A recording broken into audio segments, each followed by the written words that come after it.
yo. Hey, yo. Whoa.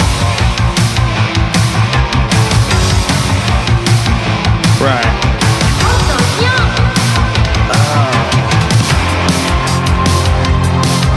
Wow, this is free hell.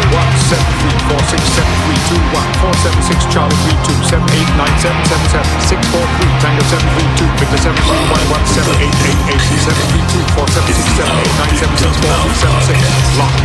Now, here's your hosts, Midnight Mike, Joe, and Cratchit.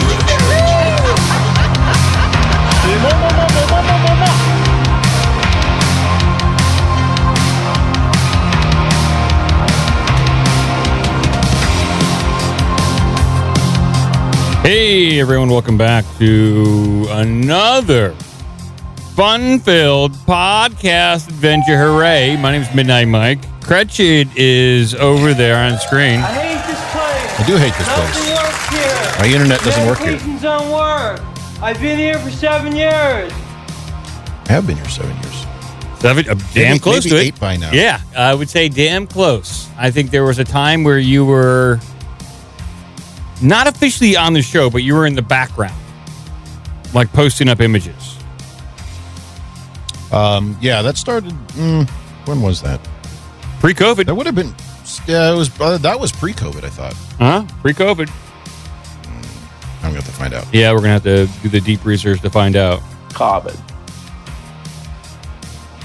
Well, thank you, everyone. We're drinking coffee on this Saturday morning. Okay. Thank you for everyone who's joining us live. We really appreciate that. I know we had a bit of a curveball. Last episode, we had a guest, which is not something we typically have on the show. We had Richard Grove. He did a deep dive into the ruling elite of this world, maybe what their backgrounds are, and how interconnected all of these different groups are and their motivations. And it was a deep dive. Thank God Joe was here. Our good buddy Joe was here. He understood the topic. He understood Richard Grove and his teachings. And, a bit of a different show.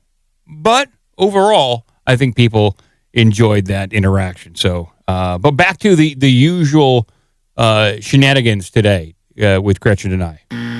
Like it or not, here we are. And, on Wednesday, we didn't get a chance to do Alex Jones Clips of the Week. Uh-oh. We didn't do any headlines. I was hoping that Richard Grove would come in and do some headlines with us. Talk about news topics, but no, he wanted to do his thing. So, Do you have a book coming out? he didn't suggest that he did. He does have courses that he offers for empowering the individual, but no book that I know of. He might have a book. So at some point in time, I will probably be on his show, Grand Theft World. Talk about your book? Talk about my book that I don't have, which I'm going to ask you to write the forward to, Cratchit. Thank you. Okay. Right. In fact, I'm just going to have a book of forwards. I'm just going to ask a bunch of So here's what I do for the forward. The forward would be a form you could fill out to mail in to get a refund on the book. Oh, there you go. Well, I'm going to ask Joe to write her forward. I'm going to ask you to write her forward. I'm going to ask Charlie Robinson to write her forward. I'm going to ask Sam Tripoli to write her forward. I'm just going to have a book of forwards. And that's it. I'm done. That's the book. Charlie, I see in the chat there, same offer. I will write a forward for your next book, which is a form they can fill out to get a refund on somebody else's book. Yeah. Let's do it. That's right. On Hulk Hogan's biography. Did Hulk Hogan write a biography, and why not? I don't know. And we should be sending that out. That should be our new Bible. That should be the title of your book, is the totally unauthorized biography of Hulk Hogan. All right. I get the 3 commandments for a foundation, the training, the prayers, the vitamins, brother. Yep. Those are the 3 chapters in the book. The training, the prayers, and the vitamins. 3 chapters. You know what? That's simple. It's straight to the point, too. I can have AI write this while we're talking. Probably. And then we're going to do a kid's version of the book, too. Big market there. Big opportunities. The ABC version of the totally unauthorized biography of Hulk Hogan. Yeah. Actually, you could probably do an AI-generated artwork and text and all that stuff, AI of, paranormal, or ABCs of paranormal, cryptids, all that stuff from the OBDM perspective. It only has to be like 26 pages, 27 pages with a forward. Yeah. And you can put that on Amazon and sell it. Yeah. Do that right now. We need money. We need funding. And it's not happening any other way other than producing absolute malarkey and bullcrap. Would it be legal? I guess it'd be legal. Would it be violation of copyright? I don't think so. But if you were to take a quote from Alex Jones, yeah, I need the money, someone's got to give me the money, then put that as the forward and then quote it as from Alex Jones in your book. Like this? Money, money, money, money, money. No, the other one. But somebody better give me some money. That's one. Okay. Give me money, give me bitch. Quote. Put all that in quote, Alex Jones. On the second page of your book where it's just listing your, all the credits in there. Just okay. That from Alex Jones. Well, speaking of Alex Jones, we should probably do some make good and do. Did you want to do that today, or do you want to do a double segment on Wednesday? I say we do it today. I think people. I'll leave it to the chat. First person who replies, Alex Jones clips of the week today or Wednesday. Yeah, first person who says today. I got 3 chats open. Let's see. Okay, who's going to get it? There is a delay, so who's going to get it? Yeah, I know. Okay, well, I don't know. They're not replying back. Maybe we'll wait till Wednesday then. Still waiting for it. Yeah. Today. Let me winks. Wins. They say now. They need it now, today, now. Okay. Yes. So we'll do Alex Jones clips of the week today. And here we go. I don't think there's going to be any for this next week because he's traveling. So we'll do it today. Here we go.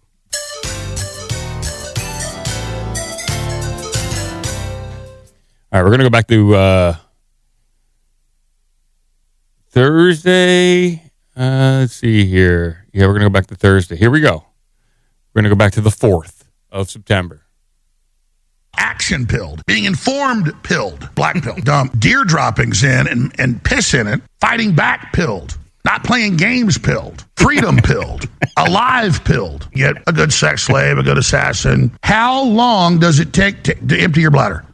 21 seconds. Information pilled, informed pilled, Holy Ghost pilled, victory pilled. Newsflash, Owen, Trump doesn't even basically know who you are, doesn't care. You think the White House is calling about Owen Schroyer? We're all the same, folks, except we're different.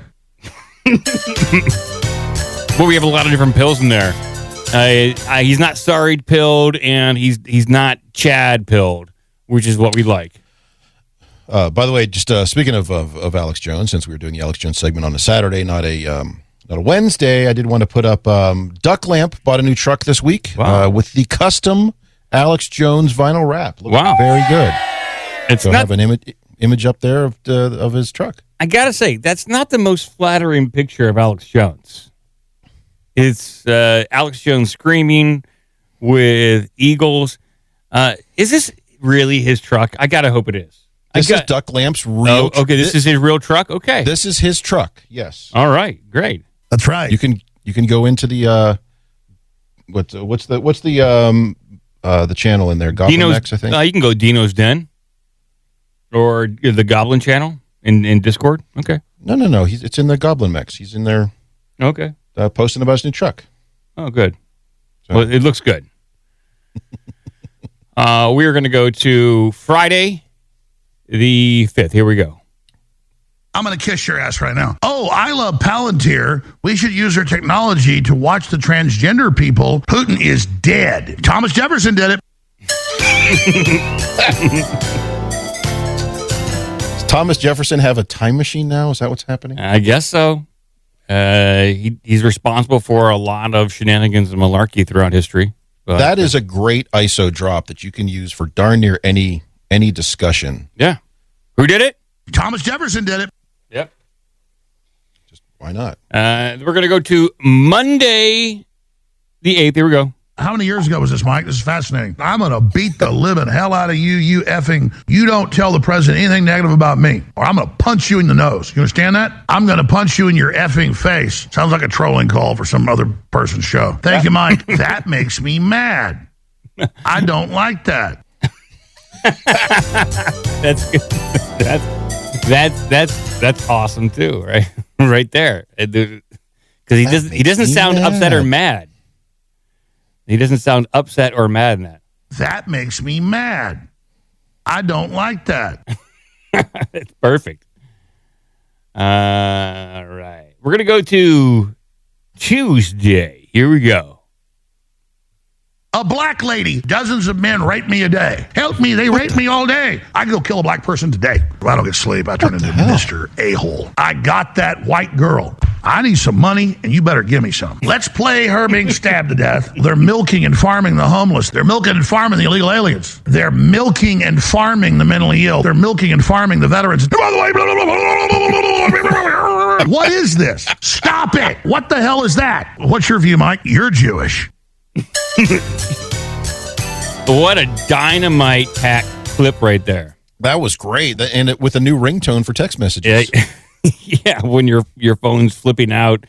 Run that again. The ringtone there for everybody to enjoy. They can add that to their phones and make that their text message. First of all, I'm gonna play this because we were talking about Alex Jones. Like, this is a new quote for the book right there. I need some money, and you better give me some. That's a great new quote for the front of the book. And then I think this is it. By the way, blah, blah, blah, blah, blah. Yep, perfect. Have that go off in the middle of a meeting. Sorry, that's my team's messages. Yeah. What is this? Stop it. And then What the hell is that? that's a good one. I do have a lot of those, but that'll be added to the fun pack. And so we did Tuesday. That was Tuesday. We're going to go to Wednesday. Here we go, people. Ein Volk, ein Reich, ein Führer. I guarantee you I'd be dead right now if I did what Charlie Kirk does. That might have been a pistol round. Jesus Christ. It is bigger than Dallas swinging your weenie around in front of everybody at church. It's time for Armageddon. Woo! This is completely insane. Trump plays 85 quadrillion infinity supreme chess. You don't get that on the History Channel. You see blood shoot out of his mouth body, which would be, hitting the heart, which is what it looks like to me on the video. So pray for Charlie. Oh, that was real time then, huh? There was a lot of stuff happening in real time. Did you do an emergency broadcast on that day, or was we live when it went? Because it was in the morning, wasn't it? It was late afternoon, I believe. But yeah, maybe late afternoon, morning. I remember I heard about it. I know Alex Jones was obviously going live, and I was listening to like a little segment of Charlie Sheen discussing it with Joe Rogan because Charlie Sheen was out promoting his new Netflix special, and just hearing what those guys had to say about it was pretty surreal. Well, hello, duh. And that's what he said. Yeah, that's a whole clip. Yeah, he had some. I mean, they were both obviously shocked and just appalled by the violence, the political violence, and I think most people of our generation, I would say most, not all. If you're Gen X and above, I would say the default is you were shocked that someone was killed because of their speech. Not unheard of, but still shocked. And for the most part, I would say, at least the people I personally know who are Democrats that I chat with, they did not celebrate this death. Now, there's plenty of people that I have connections with on Facebook who are Gen Xers, maybe a little younger than me, who were certainly championing and cheering and rooting for the death of Charlie Kirk because they called him a Nazi, and therefore it's okay to kill Nazis. Well, hello, duh. And I chimed in. I chimed in on one thread. On. By the way, are you done with the AJ stuff? That's it. Transition out of that. That's it. We're out. We're transitioned out of AJ. Okay. I missed the transition. Sorry. You just pivoted right into Charlie Kirk. Here we go. So. We're getting out. Yes. Yeah. And so I did wade in to one Facebook discussion about Charlie Kirk, and this person posted up that she was very happy that this person, Charlie Kirk, died. And I said, I can read you exactly what I said. I wasn't going to do this, but now that we're into this, I guess I'll just read this and read some of the responses. because it has been very divisive. Either way, there's enough information that either side can point fingers at one another and be perfectly comfortable that their beliefs are being supported by whatever facts that they're looking at, that this shooter was, in fact, not on their side or on the opposing view's side. So this is what I posted on this Facebook post. This person posted, Charlie Kirk loses debate on gun violence in epic fashion. She posted a picture of Charlie and with that caption. And then Wait. So I see what she's saying. She's trying to be glib there. Yes. However, wouldn't the very definition of, or not definition, but the very the details of this act, wouldn't it be that he just won the gun debate? It's possible because it isn't like using a form of violence is the last resort, the last tactic of an authoritarian or fascist that wants to shut down peaceful debate. No. I don't know. I wouldn't. I'd be careful about throwing around the words authoritarian and fascist because those words have lost all meaning. They have no meaning anymore. I think it definitely shows because at the time the question apparently was about gun violence, and then the fact that somebody used, whether that was coincidental or not, hard to say. But that would mean that the other side lost the debate, as you said, by resorting to violence. It certainly did. So she posted up that, and then she put a little caption on there that says, "Let's see who the hate mongers are. Bring it." And so it sounds like a lovely person. I know her personally. I met her personally. I've seen her at a bunch of shows. How many boosters has she had? Probably plenty. 2, maybe 4. Someone, a guy named Jason, chimed in saying there's nothing like trying to smear the man after he's been assassinated. Looks like you yourself have a good grip on hate mongering. And then that generated a lot of replies. Wow. And so then people reply back. She replied back, just hate Nazis. I remember when you used to roll with the real punks and stand up for your friends who are not like you. Guess integrity doesn't suit you. And then another reply back. The Nazis are all over the Democrats marching in support of Hamas. It's going back and forth. Very heated. People are calling each other Nazis and fascists in Facebook. I chimed in and says, like him or not, he did what people are supposed to do in a liberal democratic society. Debate and have conversations when you want change. When people are killed for their words or art, and it is celebrated, we probably are no longer in a traditional liberal society. They probably just created a martyr, and maybe that was the point. To which she replied back, I hear that. Thanks for your input. Not really like considering the fact that you probably shouldn't kill somebody over their words. Maybe even if you really haven't heard this person like debate or talk, there's been a lot of well, and that's very clear that a lot of these the knee-jerk reaction comments were not based on anybody having information about any of the actual message that Charlie Kirk espoused. Yeah, it was just he was I even heard it on the radio that next day, depending on which station you're listening to. He was a right-wing activist. He was a conservative firebrand. All these different they would kind of dance around because they had to try to early on NPR was doing everything they could to associate him directly with Trump, that he was a Trump ally, things like that. So people who aren't familiar with his message could use that to espouse additional hate. It fits their worldview. The best that I can come up with is that he is not that much different than the late 90s evangelical Christians that were that exerted a lot of influence over the Republicans. Not that far away from people like Bob Dole, maybe on some social issues, especially maybe like Medicare and Social Security, maybe different, but not that different. And one thing I haven't posted, and I wanted to ask in these threads, is like, how much of Hitler do you have to be in order to warrant death? Is it 25% Hitler? Or is it maybe 50% Hitler? Is that good enough? Like, how much? And I came up with a way to try to gauge this. Like, how much? Like, if you, off the top of your head, Cratchit, what percentage of Hitler do you think Trump is? Going off all of his policies. And I came up with a scoring method based upon healthcare, religion, gun rights, freedom of speech, economy, abortion, war, trade, technology, and immigration.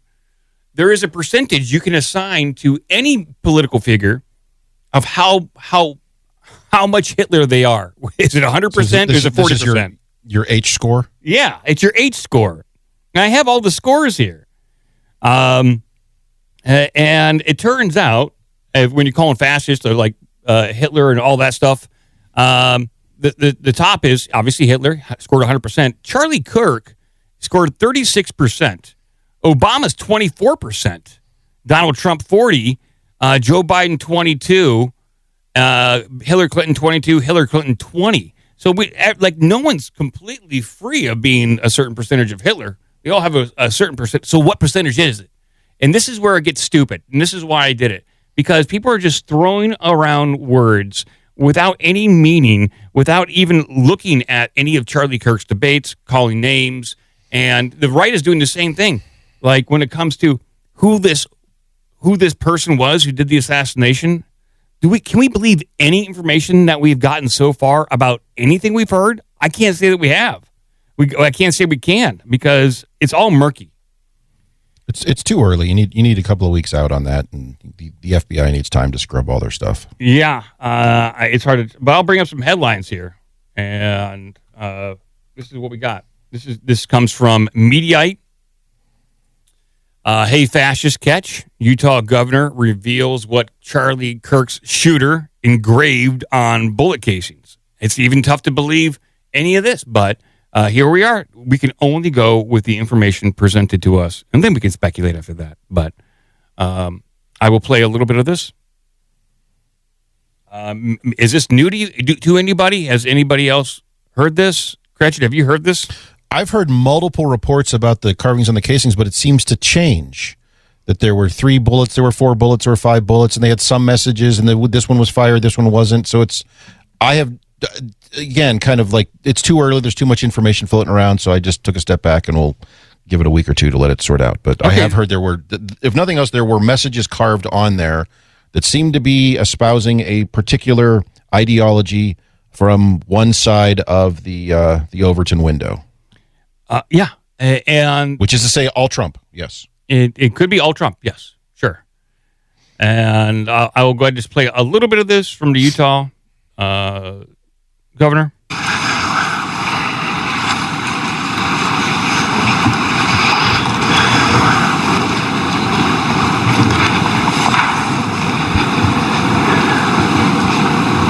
Good morning, ladies and gentlemen. We got him.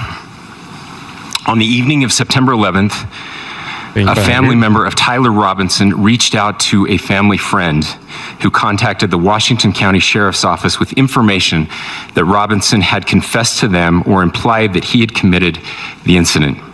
This information was relayed to the Utah County Sheriff's Office and scene investigators at Utah Valley University. This information was also conveyed to the FBI. Investigators reviewed additional video footage from UVU surveillance and identified Robinson arriving on UVU campus in a gray Dodge Challenger at approximately 8:29 a.m. on September 10th, in which he is observed on video in a plain maroon t-shirt, light-colored shorts, a black hat with a white logo, and light-colored shoes. So, I don't have any particular clip pulled for this. And let's see if I can just get down to what was inscribed on there. So what was inscribed? So investigators noted inscriptions that have been engraved on casings found with the rifle. Inscriptions on the fired casings read, notices bulges, capital OWO. What's this? Inscriptions on 3 unfired casings read, hey, fascist catch. And then up arrow symbol, right arrow symbol, 3 down arrow symbols. A second unfired casing read, "Oh Bella,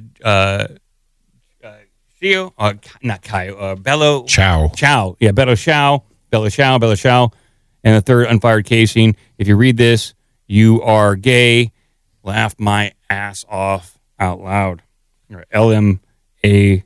So a lot of internet memeing, some anti-fascist stuff, and then some furry-related stuff when it comes to the OWO. It doesn't appear to be like the transgender kind of shooter that people were speculating, but it's just a whole hodgepodge of stuff. And the right went crazy saying, "Oh, it was Democrat inspired," and then now the left is saying, "No, this guy was a Republican because he comes from a Republican family."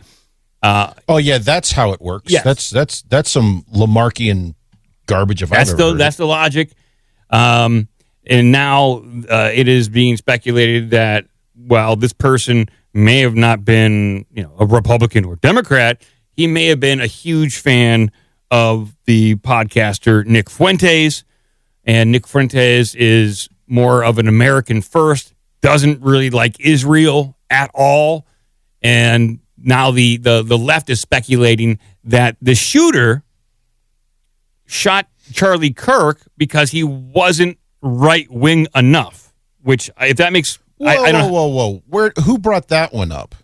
It's on Twitter. These are all back and forth. That's wow. Talk about moving goalposts on that. These are all back and forth. It's all murky, and people are just trying to blame one side or the other. That's all they're trying to do to score political points. None of it really has any semblance of reality. They're just taking little tidbits that help their narrative, and that's it.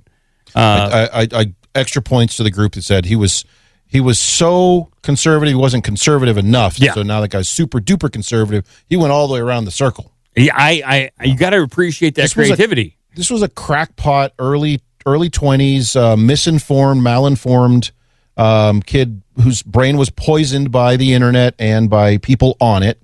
And you're going to find out that he didn't get along with his parents and all. He lived at home. He didn't have a job, all the sorts of crap. So perfect opportunity to get somebody like this spun up. This is the same sort of person who goes and blows up a bunch of propane tanks during a parade or something.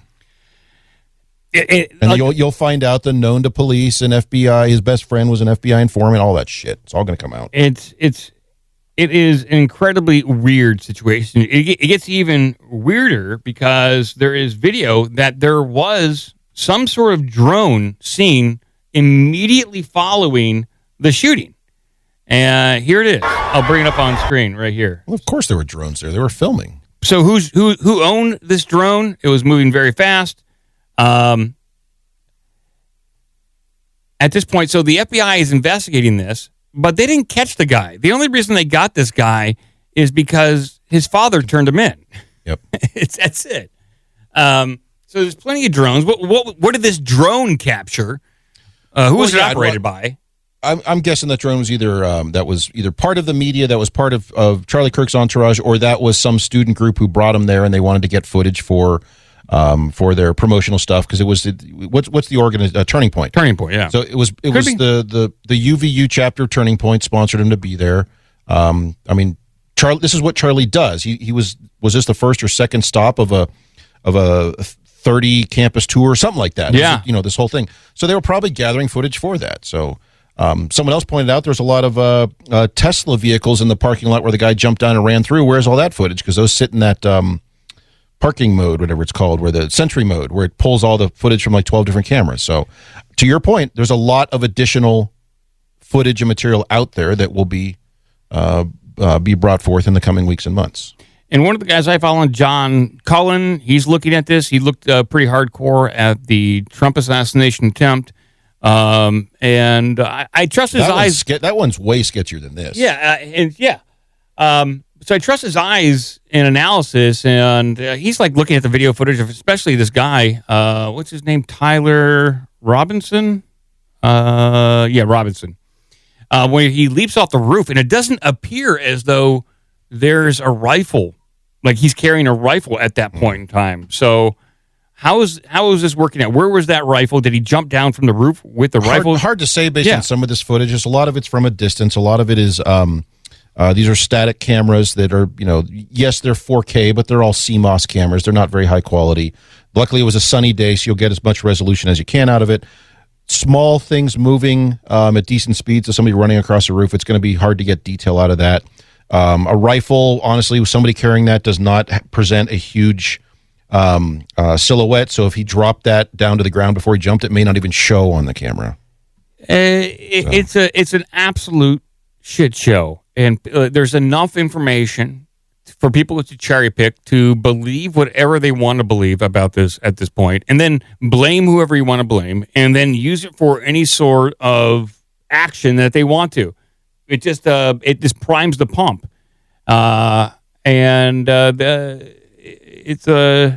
it's very divisive, and maybe that was the entire point.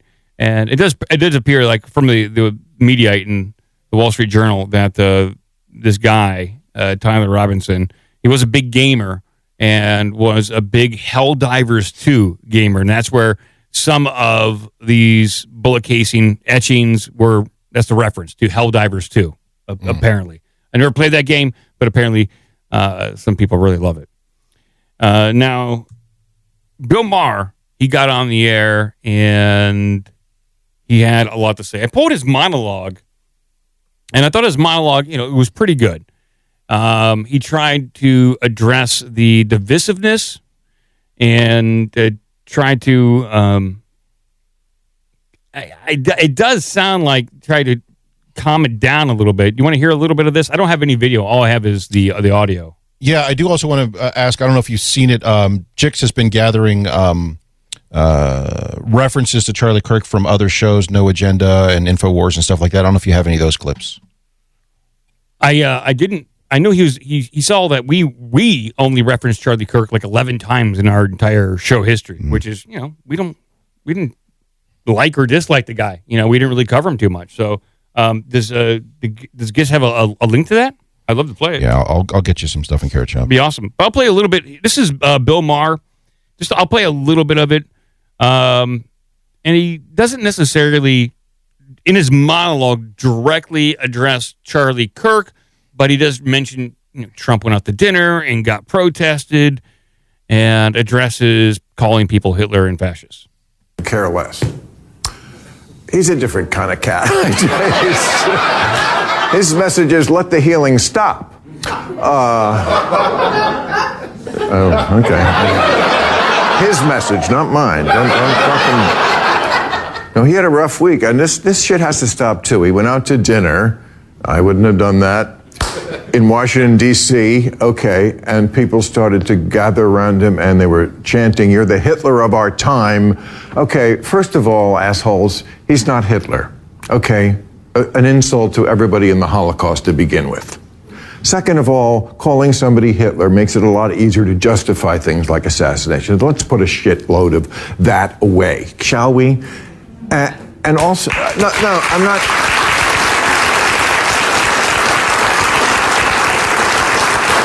I'm not saying he's popular. He went out to dinner there in Washington, D.C. The kitchen had to send out for more spit. Good job. He's not Hitler. Well, I do. Hold it. Pause it real quick. It's a good job. I do want to point out this constant thing about Trump's not popular or whatever. Is like, by very definition, he was more popular than the other character, or the other other candidate. Yeah. So whether that majority is by one vote, he did have the support of the majority of the country. So yeah. This whole like he's the least popular president in history, like the absolute garbage. So they're, I'm to your point, worried they're just about using the it to election. justify.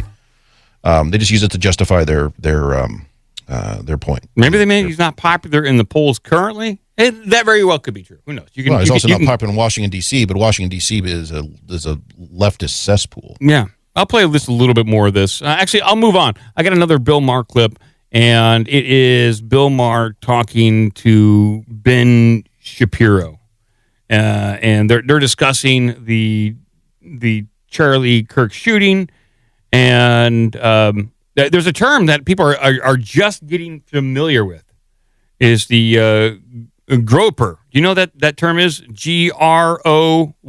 Do you know that term, Cratchit? Groper? Like somebody who grabs somebody? Groper. Well, apparently, this is a term that people are just learning about. It's what Nick Fuentes, that podcaster, who went back and forth with Charlie Kirk and accused Charlie Kirk of not being pro-American enough. That's what he calls his fan bases, gropers. So this is Ben Shapiro talking to Bill Maher about... Is it Groyper? Groyper? Is that what you're... Yeah, I think so. G-R-O-Y? G-R-O-Y-P-E-R, yeah. So this is what, a griper and a goyim sort of thing? I think so. I think that's what he's getting at. We have the piss army. I'm not familiar with this with this term. It's not a great one as far as just usability. It's not very catchy. No, it's not like piss army, that's for sure. We heard, here's what I was told so far, and I'll tell you what was wrong. First, I heard he's a registered Republican. Not true. Okay. Then he was a donor to Trump. Not true. His father works in the sheriff's office. Not true. There was a picture of him wearing a pro-Trump shirt. Not true. Member of the Democratic Socialists of America. Not true. We don't know what he is. Well, how are you so sure he's of the left? Now, I agree when you write on a bullet, what did he write on the bullet? Catch this fascist, which is also a gamer thing. Okay, but now I'm hearing he may have been part of that group for whom Charlie Kirk was not right-wing enough. You mean the Groypers, yes. I mean, so that would... you're sure he's not that? I'm not sure that he's not that. A minute ago you were sure what he was. Hold on, Bill. Hold on. Okay, because I've been... You were. The extreme high likelihood, given the fact that he said to his family that Charlie Kirk was too hateful, is that he was not a Groyper, because the Groypers would have said that Charlie wasn't hateful enough. Okay, let's be very, I know this movement. Okay. So it comes down to, we don't know anything. And I doubt we will know the full story. The FBI has not been very forthcoming. The leak that initially happened, where there was stuff that was leaked to Crowder on the day. It was leaked to Crowder from the ATF. And it's hard to know if that was used to prime the pump to get people even more frustrated, more outraged at the other side. You don't know. It seems like this whole situation is disinformation at this point. Like everything we've heard is like, oh, it's this, it's not that. Like as it just went through, you can't tell. You can't know. Especially in the first 24, 48 hours, everyone wants the clicks. Everyone wants, you go to YouTube and you just go to the main channel. It's all about this sort of stuff, and nobody has information. No one knows anything. And let's see here, but this is the last one. It's not necessarily directly about the event, but this is I believe, New York Times. I'll bring this up. I'm sorry, not New York Times. It's the Atlantic. So, it's the Atlantic, so they're going to have a very... So it's even-handed right down the middle. Yeah, and so here's the article. I'll bring this up on screen. What if this is a turning point? That's what the Atlantic headline says. Okay. So I'll read this. This is what it says. So when Tyler Bauer logged on to Benny Johnson's X live stream on Thursday morning, pieces of tissue were stuck to the stubble on his unshaven face. Bauer, the chief operating officer for Turning Point Action, had clearly been crying. Just a few hours before, he had seen video of his close friend and colleague Charlie Kirk being fatally shot in the neck. And by the way, I saw that video. I can't watch it again. I accidentally saw the video, and that's enough for me. It's very gruesome. I don't know if you've seen it, Cratchit, but it is very gruesome. I have. It's not as bad as people say, but it's shocking. It definitely affected me, seeing a guy's life just be taken just like that. It's I don't know. It really disturbed me. Then next paragraph here, quote, what we would want more than anything is for people to channel their anger into proper activism, Bauer told Johnson a few minutes later, advising viewers, consider yesterday that moment, that turning point for you of thinking about getting involved in your local community or running for office. Later, Andrew Colvert, a longtime spokesperson for Kirk, joined the stream and echoed Bauer. Charlie was not a revolutionary. He said he does not want to see the rage we're all feeling be misdirected to evil and would want more speech, more freedom, and less violence. which I think is a fairly good sentiment. We don't need violence upon violence upon violence.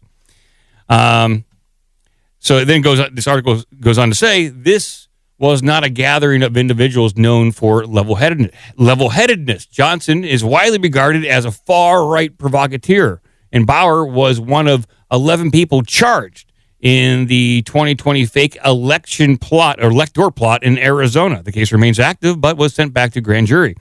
But this because it's not a crime. I mean, they bring that one up all the time. The election stuff and January 6th, as if it was some sort of horrible, but it's all based on perspective and, they sent alternate electors. I'm like, yeah, the state constitution allows for that. So, well, this is the Atlantic. This is the Atlantic. But did they bring up Charlottesville somehow too? Did they get that far back? I don't know that they did. But the explicit calls for nonviolence coming from some of those who were particularly close to Kirk is noteworthy and meaningful in the moment when others on the political right, including elected officials, are not being equally careful with their words. Asked on Fox News yesterday morning how to address political violence, President Donald Trump did not seize the chance to lower the temperature. Quote, the radicals on the right oftentimes are radical because they don't want to see crime, he said. The radicals on the left are the problem. Democrat owns what happens today. The Democrats own what happened today, Representative Nancy Mace told reporters on Wednesday after news of Kirk's shooting broke. On X, Elon wrote, the left is the party of murder. Yeah, I would say, they're not trying to lower the temperature, but these are real emotional responses, just as valid as the people on the left that were celebrating the murder. So, are either side really lowering the temperature? I would say not. No. Not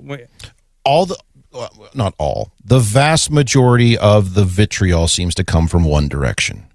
I would say when you're in my limited worldview, but we would all agree that's where it's coming from. I would say the majority of the people that I am friends with on Facebook and their friends seem to have been celebrating the death. I would say it was the minority of the people I know that were being even-handed.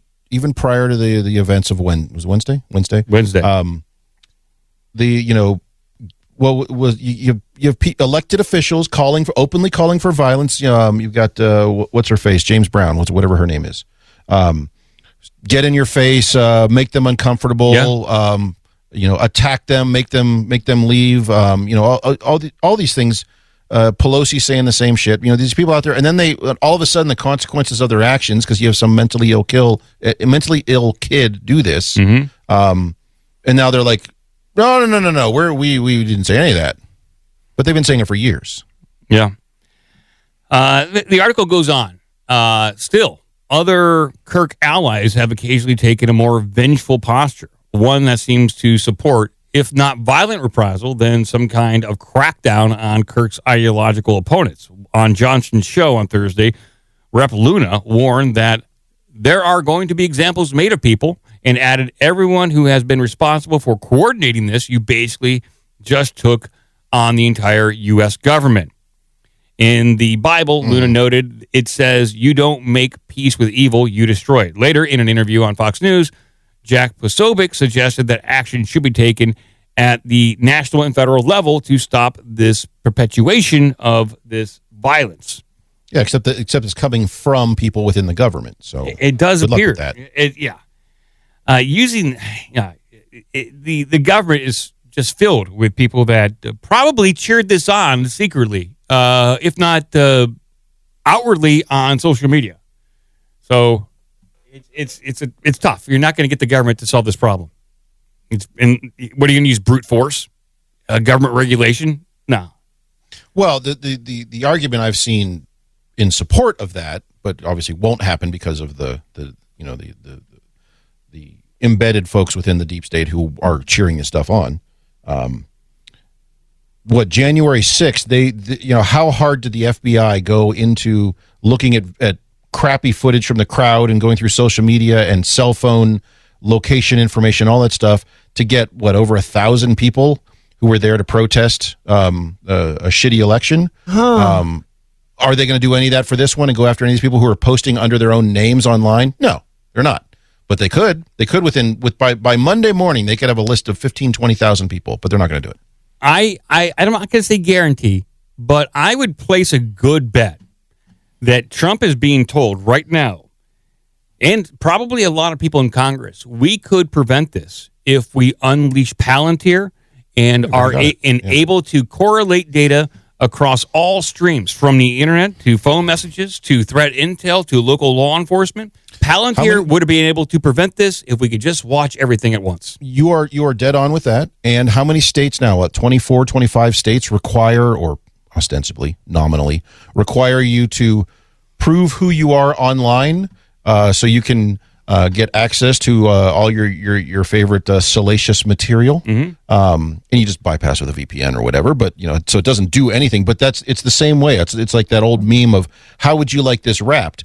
Protect the children, or save us from terrorists. And so, to your point, they will leverage this as a perfect opportunity to say, hey, let's start having some serious conversations about digital IDs and tying it to your social credit score and your central bank digital currency, and link all this stuff together through fantastic systems like Palantir to get out in front of this stuff, because it'll work every time. Because it will be positions like, listen, because of all the guns we have, if we want to maintain our freedom and our right to bear arms and freedom of speech, we have to have this Palantir system, social credit system, in order to catch terrorists before they act. And that's the way it's going to be positioned. And you know damn well that all these reps and all these senators will buy into it with that logical fallacy. It's like, okay, if we want to have all these freedoms, we got to be watched at every second of the day. You'll have the same 6 or 7, Rand Paul or Thomas Massey or Josh Hawley or somebody who pushes back on it. But the vast majority will stand up and cheer for it. Yeah, they will. So they are, and then we'll have to check all their H scores. They're bringing hell upon us, whether they believe they are or not. They might genuinely believe this will save the republic and save all of our constitutional rights, but it's absolute BS. That ain't happening. It's going to be something vastly different, and it's going to be the beast system, pretty much. And ironically, the beast system is being set up by someone who is incredibly interested in the beast. Peter Thiel. He is obsessed with the Antichrist. This beast system is, in theory, in the Book of Revelations, like, Mark of the Beast. We've all heard of this. Hey, listen to Iron Maiden, people. They wrote a whole song about this, okay? But Peter Thiel, here's the headline here. Peter Thiel is delivering 4 private sold-out lectures at a club in San Francisco about the Antichrist. He couldn't get this done in 1 hour. He's got to do 4 private sold-out lectures about the Antichrist. Is it a series, or is he doing the same thing 4 times? I don't know. But maybe it's the 4 things, like 4 times, maybe.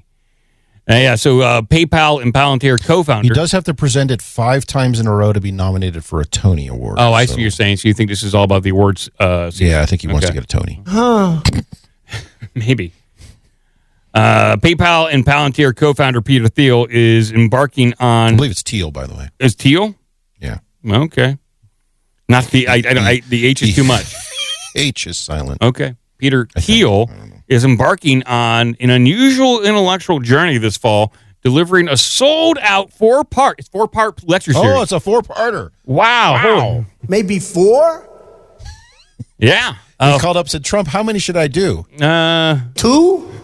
Maybe 4? Yeah. Don't believe the 5.6. Yeah. We can only fit it in 5 points. I need a little more than 5. A sold-out 4-part lecture series on the biblical figure of the Antichrist. The private lectures, which will be held at the Commonwealth Club in San Francisco, represents the latest evolution in Thiel's, I can't stop it, it's Peter Thiel's increasingly public theological interest in the intertwine of his Christian faith with his concerns about technology's potential to enable authoritarian control. Well, he better put some back doors in there to allow for this to be all dismantled very quickly, because as I hypothesized, like your beast system, Pete, will be used for the Antichrist and the beast system. It's right there. It's all happening, people. The series, organized by a nonprofit, Acts 17 Collective, will explore the theological and technological dimensions of the Antichrist in four sessions across September and October. The lecture remains off the record, with no transcripts or recordings made public, but they draw upon the works of René Girard, the French philosopher who profoundly influenced Thiel during his Stanford undergraduate years, along with thinkers like Francis Bacon and Carl Schmitt. Well, that's fascinating that he is spending his time is obviously worth a lot of money, and he's taking his time to do a 4-part series on the Antichrist that he probably will wind up becoming. When you're looking for something, he's probably going to look in the mirror. Is the Antichrist? What's that?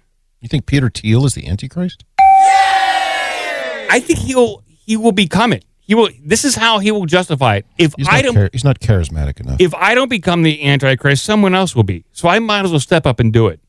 This is like the Faustian bargain that he probably is playing with himself. And it's like, oh, if I don't do this, someone else is going to do this. If we don't take over the world, somebody else is going to take over the world. So he'll probably assume the position of the Antichrist, and then be taken out by the real Antichrist. But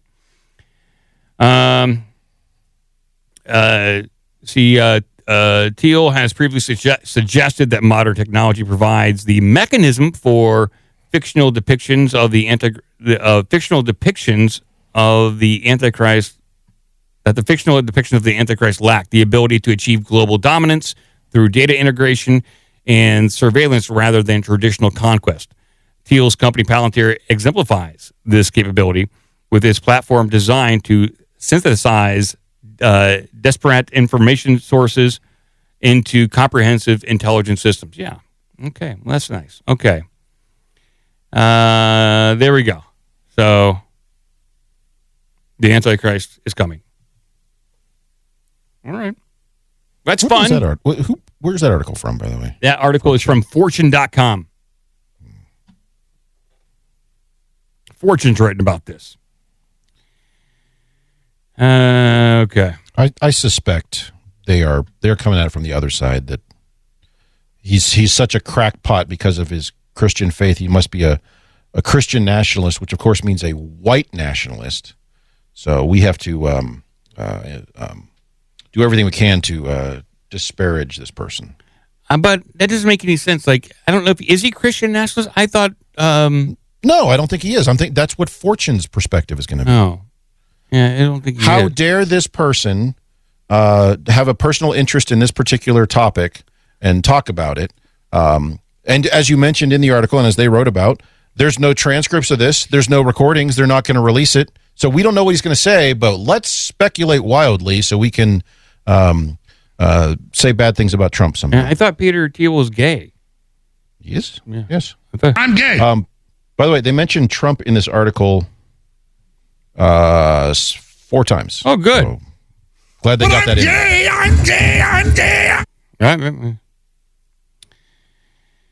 I mean, you know, they put Trump in there for SEO purposes. You know that. So, well, and these people can't. You know, what's the meme? Lives rent free in their head. Yeah.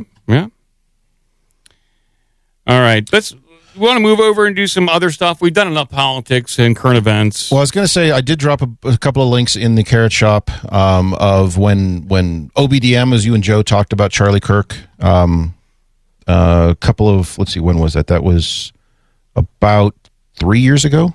Okay.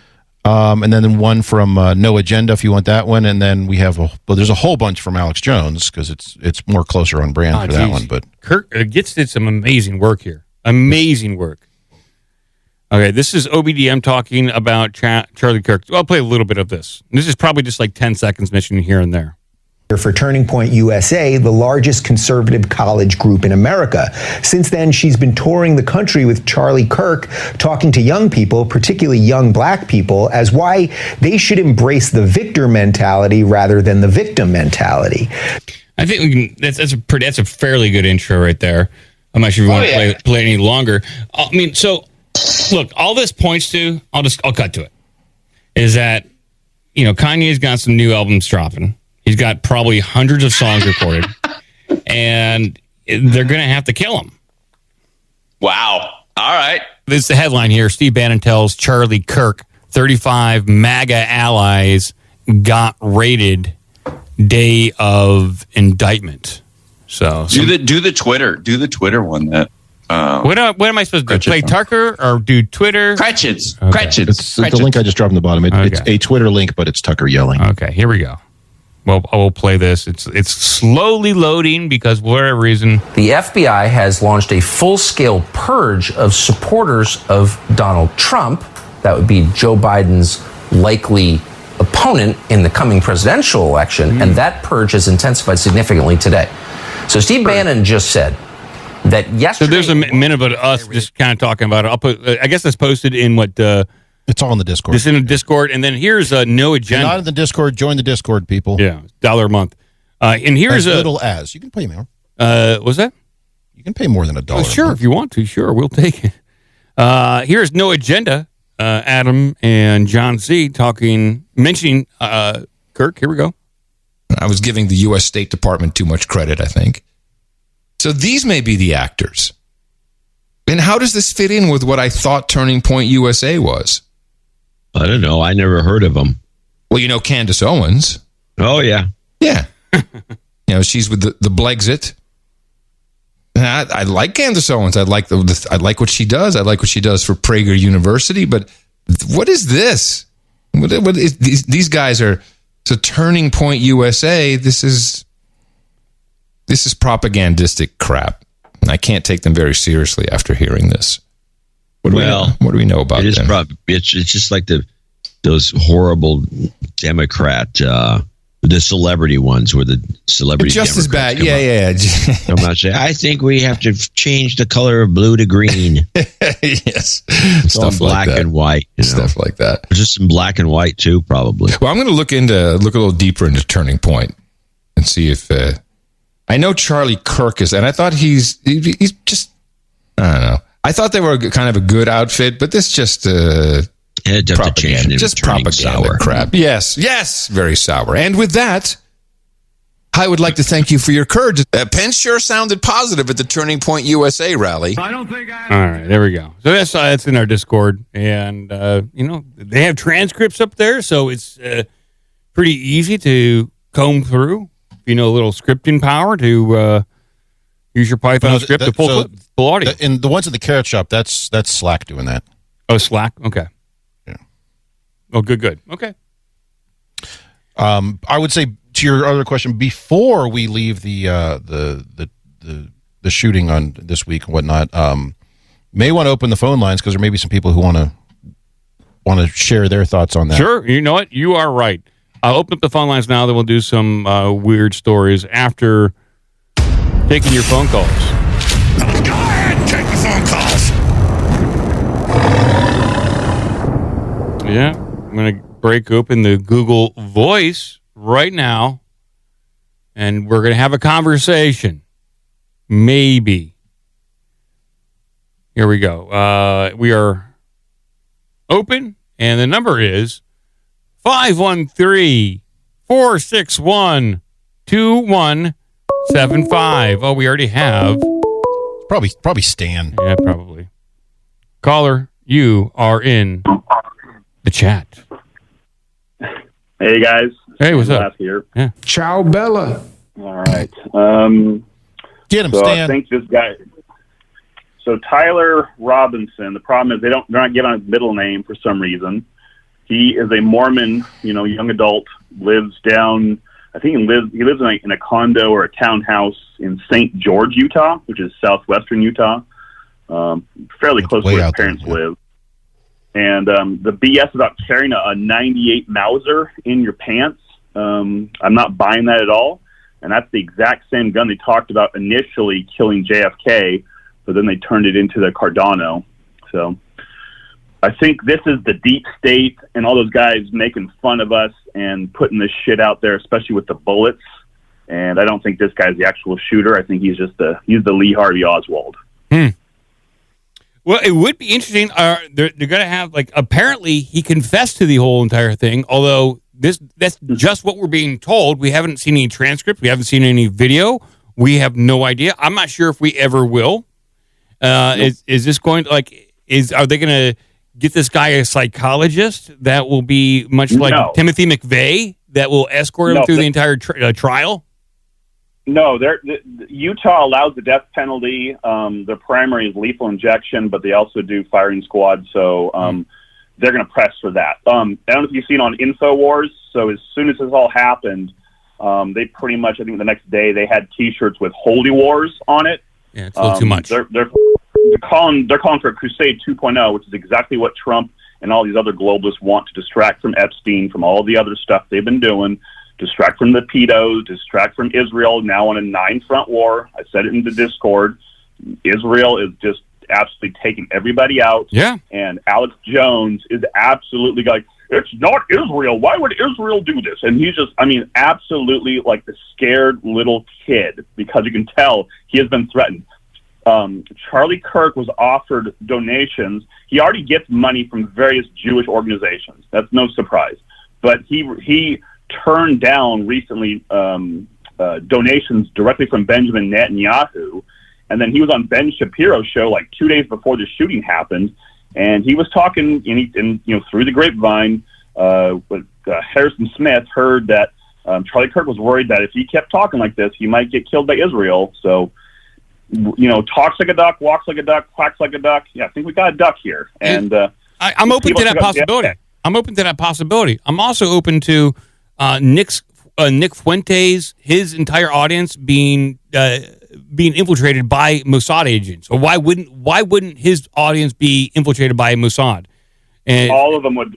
Absolutely. No, you can't trust anybody, because your audiences will be, even I'm sure the OBDM audience has moles in here and other freaks that are, because they talk about this guy on Discord. This guy was on Discord. Yeah. He talked to anti-fascists on Discord.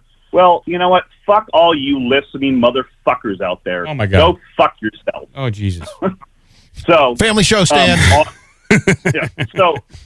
On the plane that left the Provo airport, which is about less than 15 minutes southwest of the university there, that plane N888KG, it flew down to Page, Arizona, which is just some bum-water little nowhere, just on the Arizona border.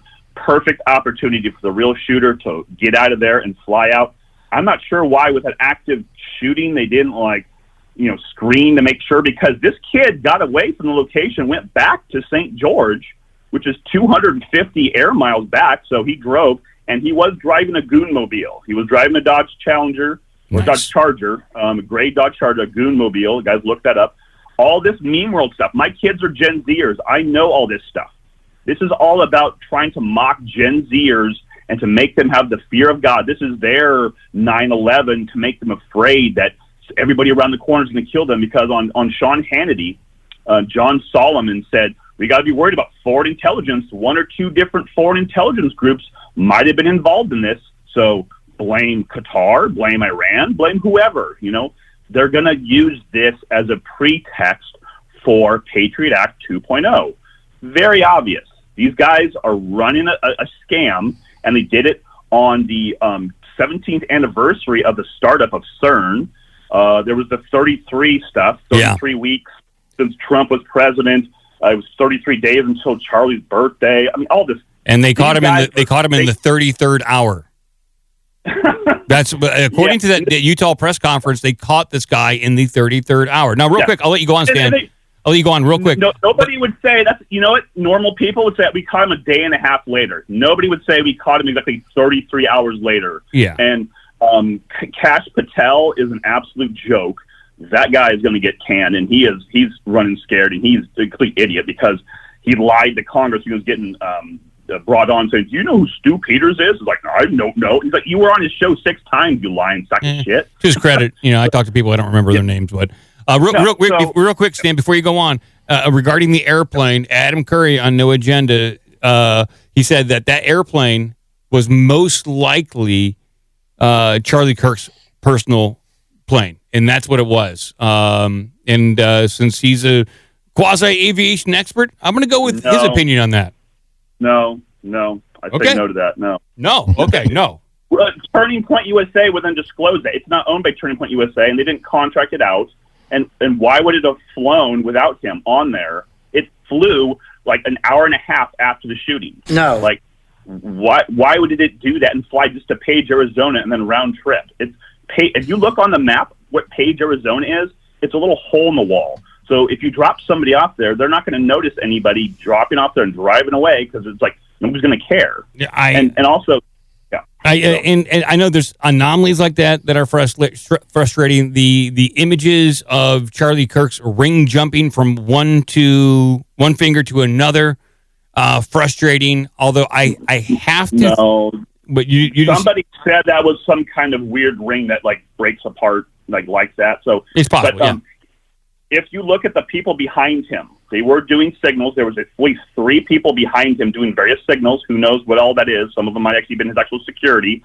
But after he was shot, there was somebody tearing down the little tent he was under. They're taking off various different things. These guys were tearing it down, even though it was an active crime scene. Like, no way. No way you're tearing that stuff down. You analyze everything. And then George Zinn, the old man who said, shoot me. That guy, he's a political activist that lives in Utah. He was in Colorado when 9/11 happened because he was at a Denver Broncos, New York Giants football game. And this guy was there as a distractor. You obviously identified him as I think Ashkenazi Jew. And there was the guy celebrating as soon as he got shot right there in the crowd, right in front of him. Cameras caught him.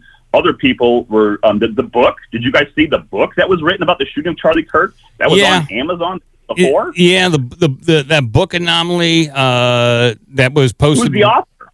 And who is that person? Yeah. The FBI's got to investigate that. There's also reports that there were 2 articles written out on the West Coast. What's that?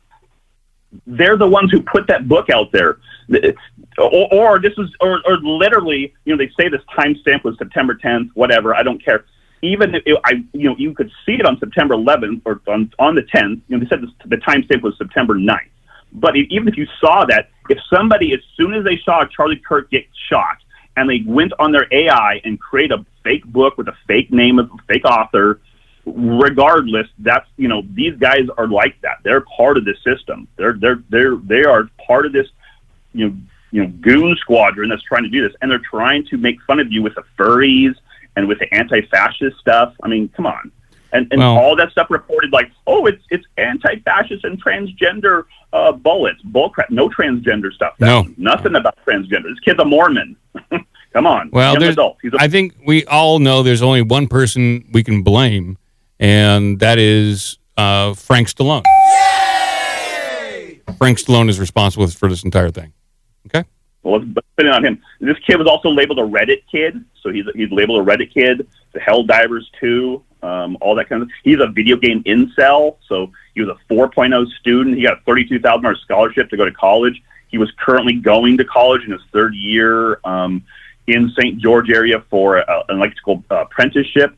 So, obviously mind-controlled, MK Ultra, brought into the fold.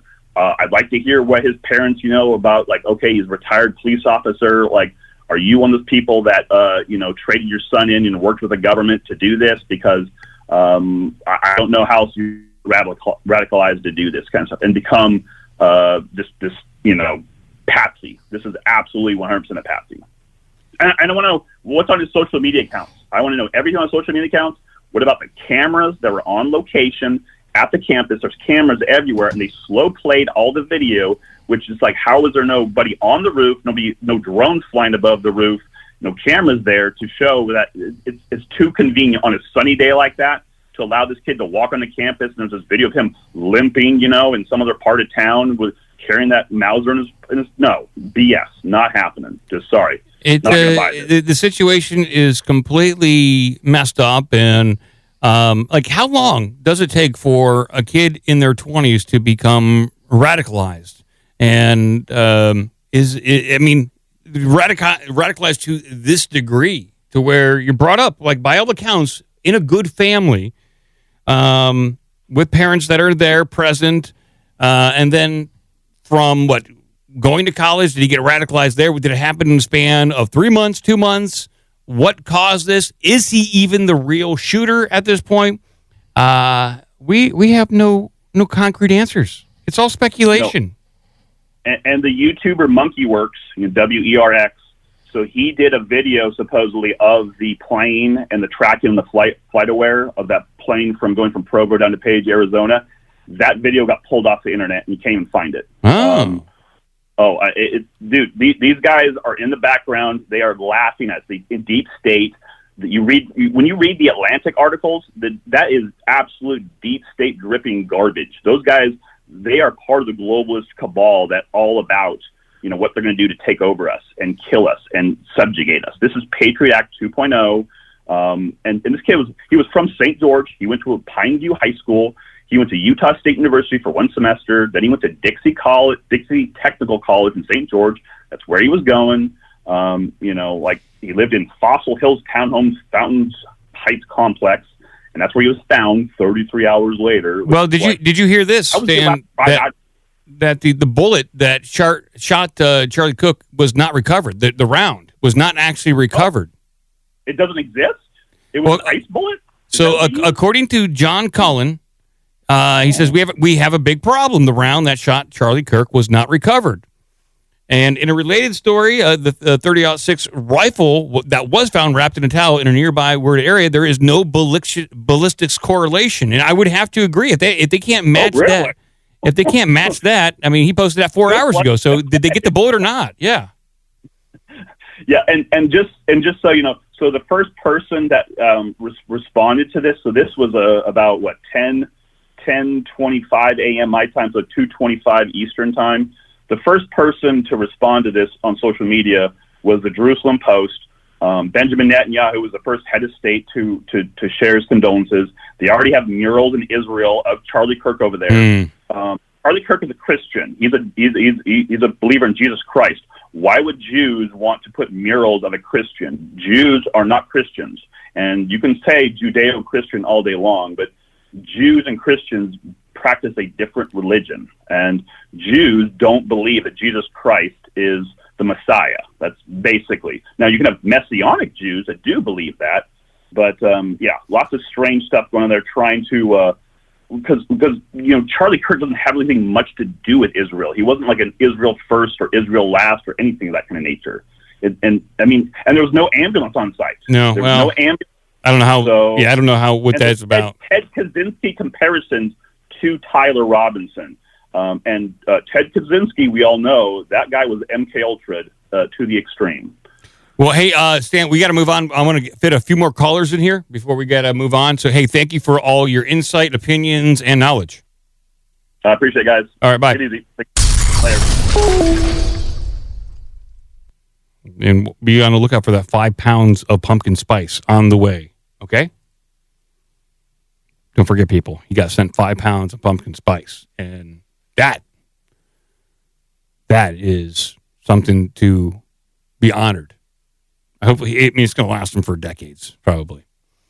We'll take 1 or 2 more phone calls here. The phone lines are still wide open, 513-461-2175. And, we got some time. We can't have cussing. So keep that in mind. Stan did cuss a little right there. We're trying to keep the cussing down to a minimum. Have a clean phone line and don't cuss. That's right. I'd recommend everyone follow John. I am John Cullen on Twitter. He's a bit ornery. He's an older guy. He's an Oracle guy, but I think he does good analysis of these big events. And he's got it's graphic over there. He'll curse a little bit, but when it comes to tracking anomalies and doing deeper dives on this stuff, Yeah, he's a good one to follow over there. And he's the one who posted about the bullet not being recovered, and he posted that 4 hours ago.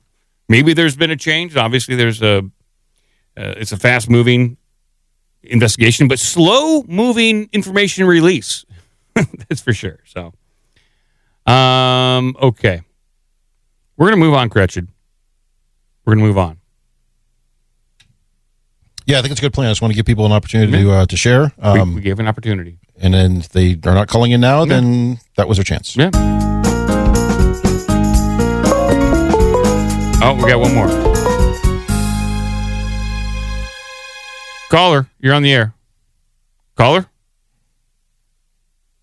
I don't know what happened there. It went bye-bye. We'll try again. Call back in. I pressed the button to accept, and it went nowhere. So we'll try it again. They may have hung up when they heard maybe music, but it's possible. But we got a few paranormal stories to go over here and a bunch of strange, wacky stories to wind everything down. I don't know what happened there, so I will.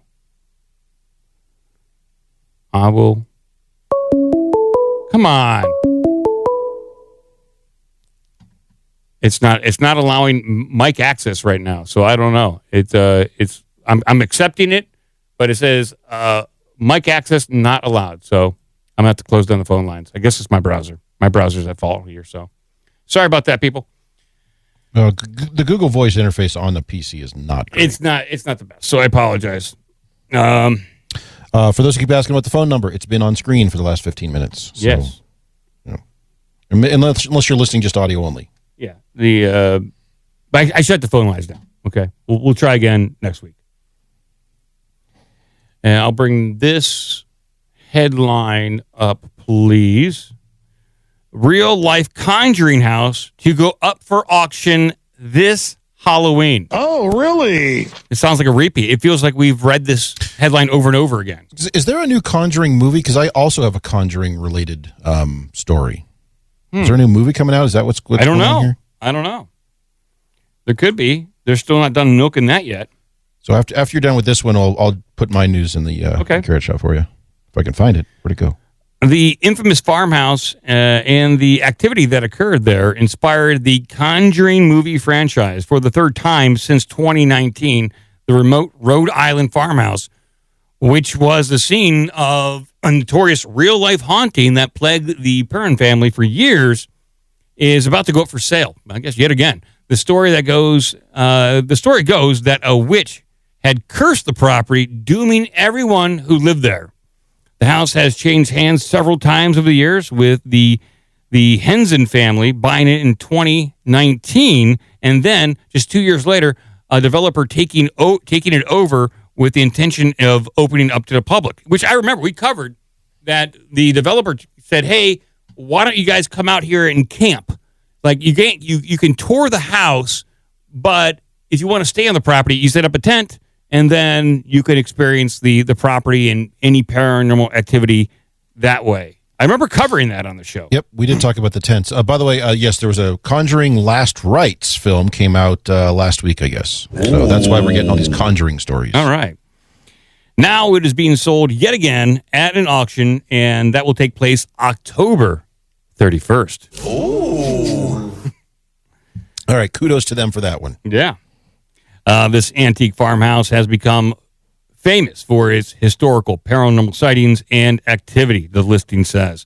One interesting element of the sale, such as this, is whether or not the building's haunted reputation will be seen as a good or bad thing by potential buyers. I think it's good. Like, people who are going to be interested in this thing in leaving the building as it is, they're going to be paranormal enthusiasts. They're going to be they're going to want to leave it the way it is.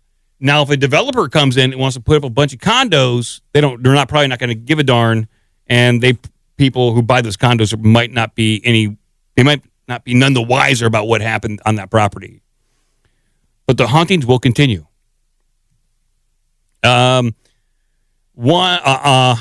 on one hand, anyone interested in the paranormal or is using the house for paranormal events and meetups will certainly find it as a positive point. Whereas anyone who simply is looking for somewhere to live and who doesn't want people coming to their house to look around would probably consider its fame a negative factor.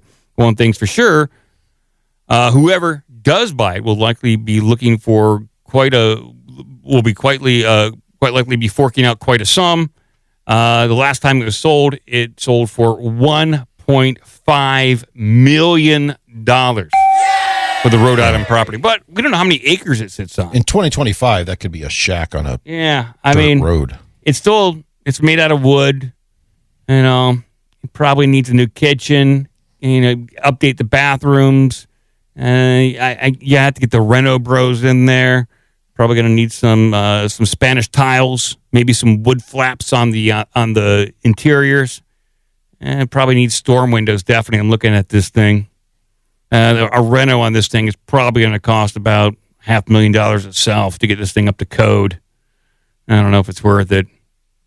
It's probably better to just tear it down, put up condos. Yeah, okay. Let's make it a campsite. You remember that there was that comedian not that long ago, Matt Rife, that bought all like Annabelle and all those haunted elements, haunted toys, haunted objects from, I believe, the Conjuring family. I thought they bought the Amityville house. Why doesn't Matt Rife now put an auction in to buy this? He could be the leading owner of paranormal real estate and comedian in the entire United States.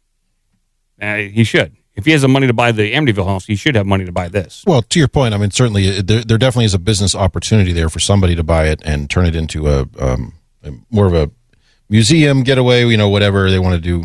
Yeah. But hard to say. Money, money, money, money, money. I'm guessing if this thing was really a moneymaker, it wouldn't be sold at this point. If they're making a lot of money on paranormal tours and events, they wouldn't be selling this thing. Or they just need the money for more drugs. I'm sensing a reboot here, Cratchit. I'm sensing a reboot. Remember back in the 80s, Tom Hanks did a movie called The Money Pit. What if we get Tom Hanks to do Money Pit 2, but they're trying to renovate a haunted house? And they keep dumping more and more money into this house. It keeps falling apart. There's paranormal activity. Tom Hanks is going goofballs. It's a bit of a tonal shift. Yeah, a little bit. Original movie. But I think that's a winner. You cross Amityville Horror with The Money Pit, you got a winning movie right there. All right. I think the haunted Money Pit. Yeah. I think there's something to it. But I'll move on. Go ahead. I was going to say, I do have the related story in Carrot Shop. Okay, cool. All right, bring it up right now.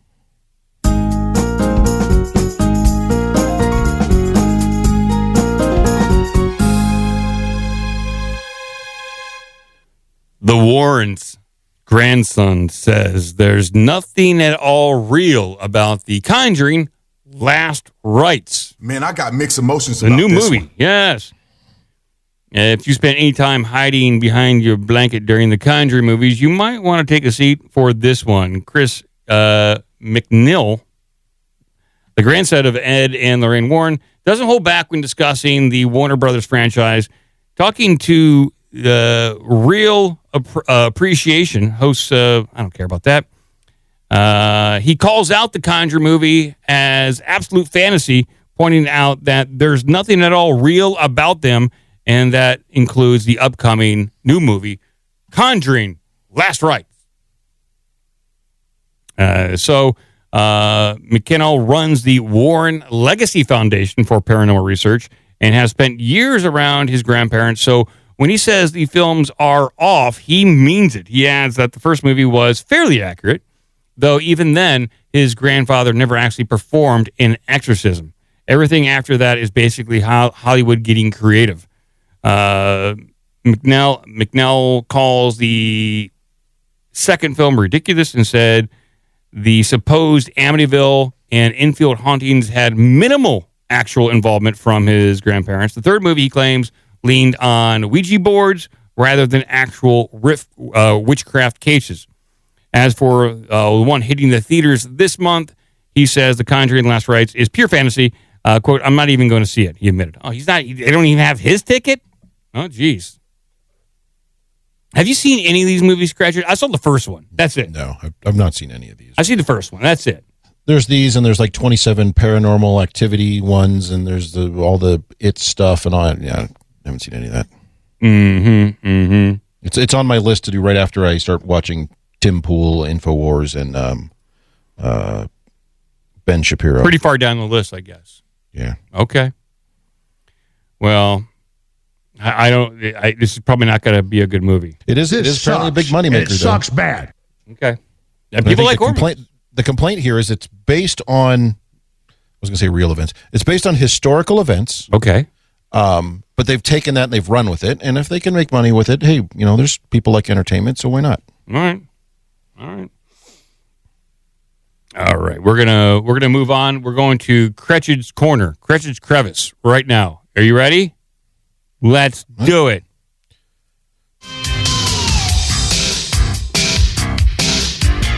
Give me back my son! Not really comfortable with everyone over here reaching in my crevice. Get out of there. All right, let me dig through all this crap down in here. I got to scroll way back to see where we started. See, we did that one, did that one. There we go. Let's really turn the corner here. Okay. We're going to stay highbrow. We're going to stay sophisticated. We're going to stay well-researched news stories. I like it. About turlets. Okay. This is quite the story here, Cratchit. But male worker sparks huge toilet stink at government agency by blocking the loo on a regular basis. Oh, really? All right. And I do want to say at the outset, credit to our Dutch news agency, Herman, for finding toilet news for us. I have another piece of toilet news, too. I'll follow up with this. I have to do it. The Federal Department of Health was forced to trial a cheaper kind of toilet paper to avoid an employee blocking the loo on a regular basis, internal emails have revealed. Wow. So they're doing some deep digging here. Email correspondence from 2017 released under the Freedom of Information Act request have detailed a public servant's particular request for the men's toilet at the Canberra headquarters. Canberra. This is Australian. Canberra headquarters. Oh, this is an Aussie story here. This is a man who enjoys his barbecue. Quote, could we trial a very low-ply toilet paper for a week on the L4 men's? The email read, we have an ongoing issue with the staff member blocking the toilets on a regular basis. Oh, really? The email chain, aptly titled Toilet Paper Correspondence, detailed the communications that followed, including an employee being appointed to bring a box of lower ply toilet paper that day. So that was his entire task list of things to do that day, is to go get low ply toilet paper. And I'm wondering, did they also ask him to follow up to ensure it's being used? Yeah, examine. Tell him not to flush. We want to go in and check the toilet before. Take your office chair, put it in there. Stay in there. How do you go to the bathroom? Check this toilet paper first. Use this. Or do you keep the toilet paper on somebody's desk? You're like, you got to go down and see Charlie for toilet paper. It's unclear whether the trial proceeded. However, it would take 6 months before the department confirmed that the change to a more flushable alternative was made. As discussed this morning, Health has agreed to change form of the current product. The TMS 700 sheet toilet rolls they're changing it to the BC Premium 2-ply 700 sheet toilet paper due to the degradable qualities of this product, the employee wrote. So they did some extensive testing on these two different types of toilet paper. They're moving from the quadruple ply down to the 2-ply in an effort to stop the clogging that this guy was doing, impacting a lot of people's toilet habits at work. And it makes a it raises the question: was it due to the sheer amount of toilet paper this person was stuffing down the toilet? Oh, absolutely. Or were they just using regular amounts of toilet paper, but the sheer volume of what they were dropping off was overwhelming this government toilet? It's tough to. What was the true culprit here? Was it the density of the stool or the number of sheets that he was using? And now, well, they have tried. They couldn't talk this guy into changing his diet. I don't know if that's legal to do. Eat more prunes, or asking him to make more dumps, more frequently. You know what I'm saying? Like, don't drop it all at one time. You have to space it out, buddy, because you're just so powerful. You can't. I don't think you can tell somebody to do that. So they've opted what if you use the Chinese method of limiting the amount of time you can be in the toilet? Yeah, a Chinese toilet timer, which is something that Australia probably would do. I think that might be the next move. But so now, if you adjust that, as soon as that stall door closes, you got 60 seconds. And and only 2 ply of toilet paper too, so you have less to work with. 2. Let's see here. It does get so the next paragraph, which says the new product will. It's interesting little tidbit here, which yes, they're going to switch, but they're also very cost conscious because they've already purchased the other. Yeah. The new product will be supplied to Health as soon as the current stock, 2.5 pallets of those, is exhausted, which is estimated at 3 weeks. Wow, they're really doing a lot of dumping over there, aren't they? Apparently, 2.5 pallets. So first of all, okay, we'll get you new toilet paper, but you got to use what you have first. Also, they have 2.5 pallets of toilet paper, and they blow through that in 3 weeks? Well, they're just asking employees to dump more often so we can get through this more. Would you guys mind going to the bathroom maybe 4 or 5 times a day so we need to get through this pallet? Put Big, something in the coffee. Dumps. Spike their coffee. That'll help. Every day is now burrito day. Yeah. I hope you dump a lot. The applicant responsible for the Freedom of Information Act request is unknown, along with their motivation. It is so he must have got wind of this plot, this toilet paper plot, and filed a request against it. The revelations, dubbed Pooper-Gate by the Medical Republic, comes days after the Labor government proposed legislation to clamp down on frivolous FOI requests. Costs of the administering the FOI system ballooned to $86 million in 2023 to 2024, up from $70 million a year. So what is the FOI system? Freedom of Information. Oh, they don't want to do it anymore. Yeah. Well, keep going. Read the last paragraph there about that. Proposed recently by the Attorney General, Michelle Rowland, the changes would allow public servants to issue blanket refusals to requests of information that would take more than 40 hours to correlate. Oh, they just don't want to work for their constituents anymore. That's right. If it's too hard for us to do, we're not going to answer your request. Well, that's exactly what they said. If they determine that this request for information is going to require someone to spend more than 40 hours on it, we're just not going to do it. Yeah, it's just too complicated. I'm sorry, it's going to take too much time.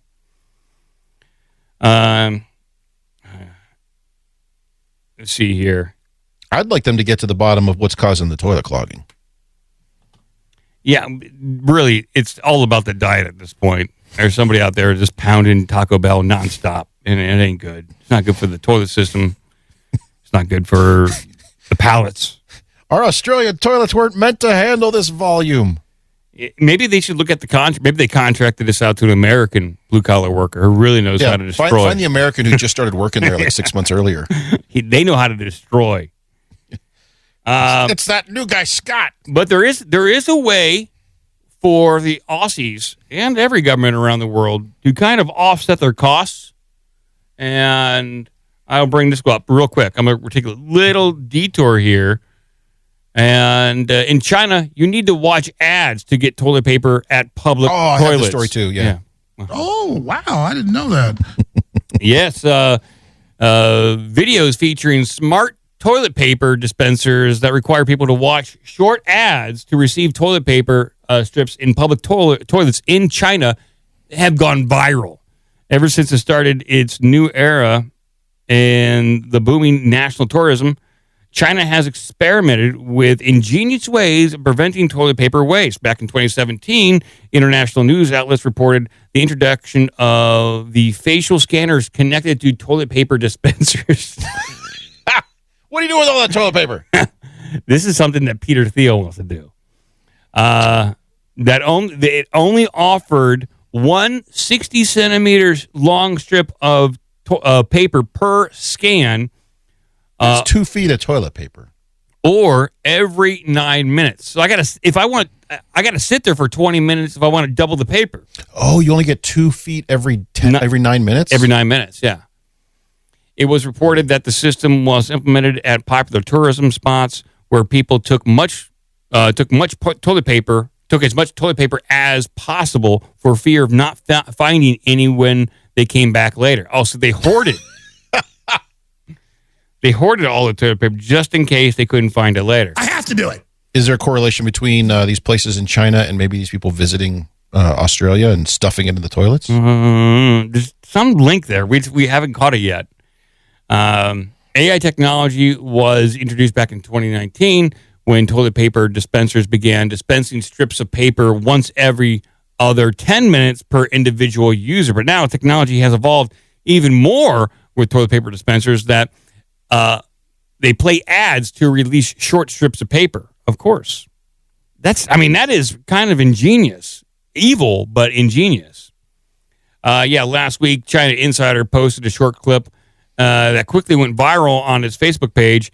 In it, a young woman at a public toilet scans a QR code with her phone and then watches an ad on her handheld device to activate the release of a strip of toilet paper from the dispenser. According to the news outlet, users have the option to watch an ad on their phone or pay 7 cents for every strip of toilet paper they need.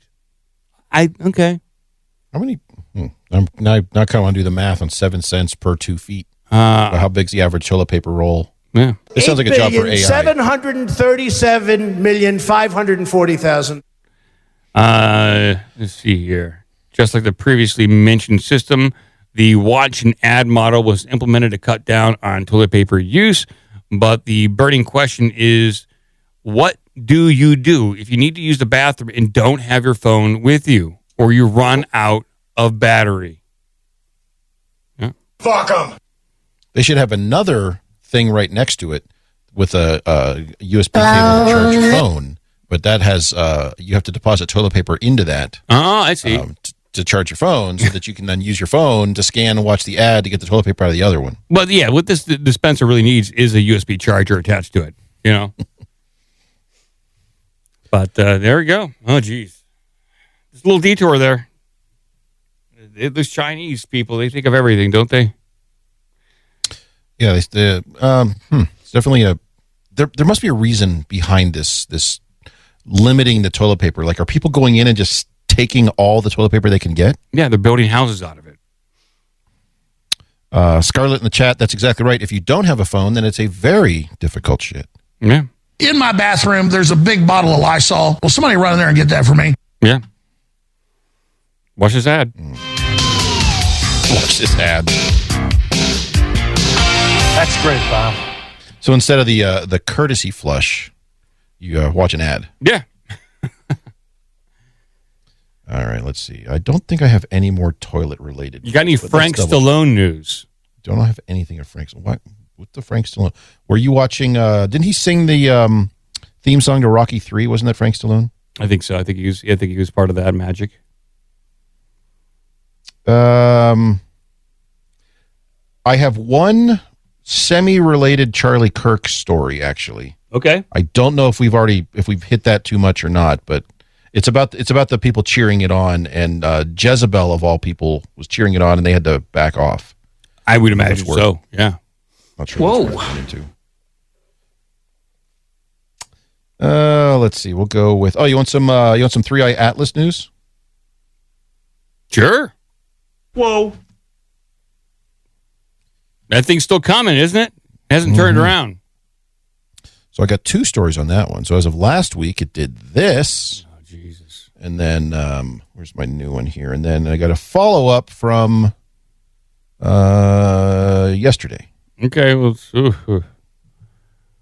interstellar object 3I Atlas turns green and reveals new anomalies. Ugh. And grab your ass with both hands because they're coming for you. All right, the interstellar object known as 3I Atlas, which until recently displayed a characteristic reddish color in all spectro-optic studies, surprised the astronomical community by acquiring a greenish hue. The latest images captured September 7th by astronomer Michael Yeager and Gerald Rahman confirmed this drastic change in its appearance. Scientists believe that the green to red or red to green transition is directly related to a sharp increase in cyanide production. The observation was reported by the Very Large Telescope on August 25th, indicating that the cyanide and nickel production has dramatically increased as the object approaches the sun, with an increase raised to the power of 9. Oh, wow, we're at 9. We're at 9. What does it top out at? 10? I don't know. So basically what they're saying here is as it gets closer to the sun, the off-gassing seems to be changing, presumably because the makeup of the comet, there's different minerals and things in there, and it's off-gassing some of that. Or are they introducing some sort of new thrust braking to make their final approach? It's unclear. There are still people thinking that this is an alien probe. I don't know if I'm one of those people or not. I have no idea. Let's see. Where's it get down to here? Let's see here. Okay. Debate over how to scientifically approach the unknown isn't limited to deep space. Just today, United States Congress held a hearing on unidentified anomalous phenomenon chaired by Congresswoman Ana Paula Luna, titled Restoring Public Trust Through Transparency and UAP Whistleblower Protection. The hearing meant to promote a more open approach. Interesting, they decided to dip into UFOs and aliens in this article. Well, they're looking for anything they can. Yeah, one of the main recommendations presented by the Air Force veteran Jeffrey Nucatelli was to fund independent research and treat the study of UAPs with the same seriousness as any other scientific field. Okay, they really took a turn here. Yeah, that's all unrelated. I probably where this ended up here was the question about the change in makeup of the off-gassing. Yeah, and because they ended it with Avi Loeb talking about 3I Atlas. That's how they wound it all back around. Avi Loeb, Harvard professor, saying that. Wait, but did you say something about Avi Loeb? Click that next link. Oh my God! So from yesterday, Avi Loeb is talking about new analysis shows that the anti-tail of 3I Atlas is 10 times larger than previously thought. So there we go, people. It's got a big tail. Oh, really? It's got a big back porch. Oh, yeah. Dr. Avi Loeb, a renowned astrophysicist at the Harvard University, along with his colleague, Eric, published a new analysis of the Hubble Space Telescope. Some guy named Eric. His buddy Eric. Eric. His last name there, but it's on the next line. I chose not to read it. What show were you watching where they did that? We're like, we're going to go see a dude named Steve. Yes, that was the Expedition Bigfoot, where we're just going to go talk to these random guys. They gave me the number to a man named Alan. I'm on my way to speak with a guy named Chris. So I'm on my way to speak with a gentleman named Ron. I'm excited to speak with Matt. And now Eric is helping out Dr. Avi Loeb. Avi Loeb has his assistant named Eric. Eric what? Eric. His name's Eric. They published a new study of the Hubble Space Telescope of the interstellar object, from the Hubble Space Telescope, and of the object 3I Atlas. The study revealed a previously unseen feature: the anti-tail that extends 10 times further forward towards the sun than previously thought. This new data joined other already known anomalies, challenging traditional understandings of comets and natural objects, and opening the door to more exotic interpretations of the object.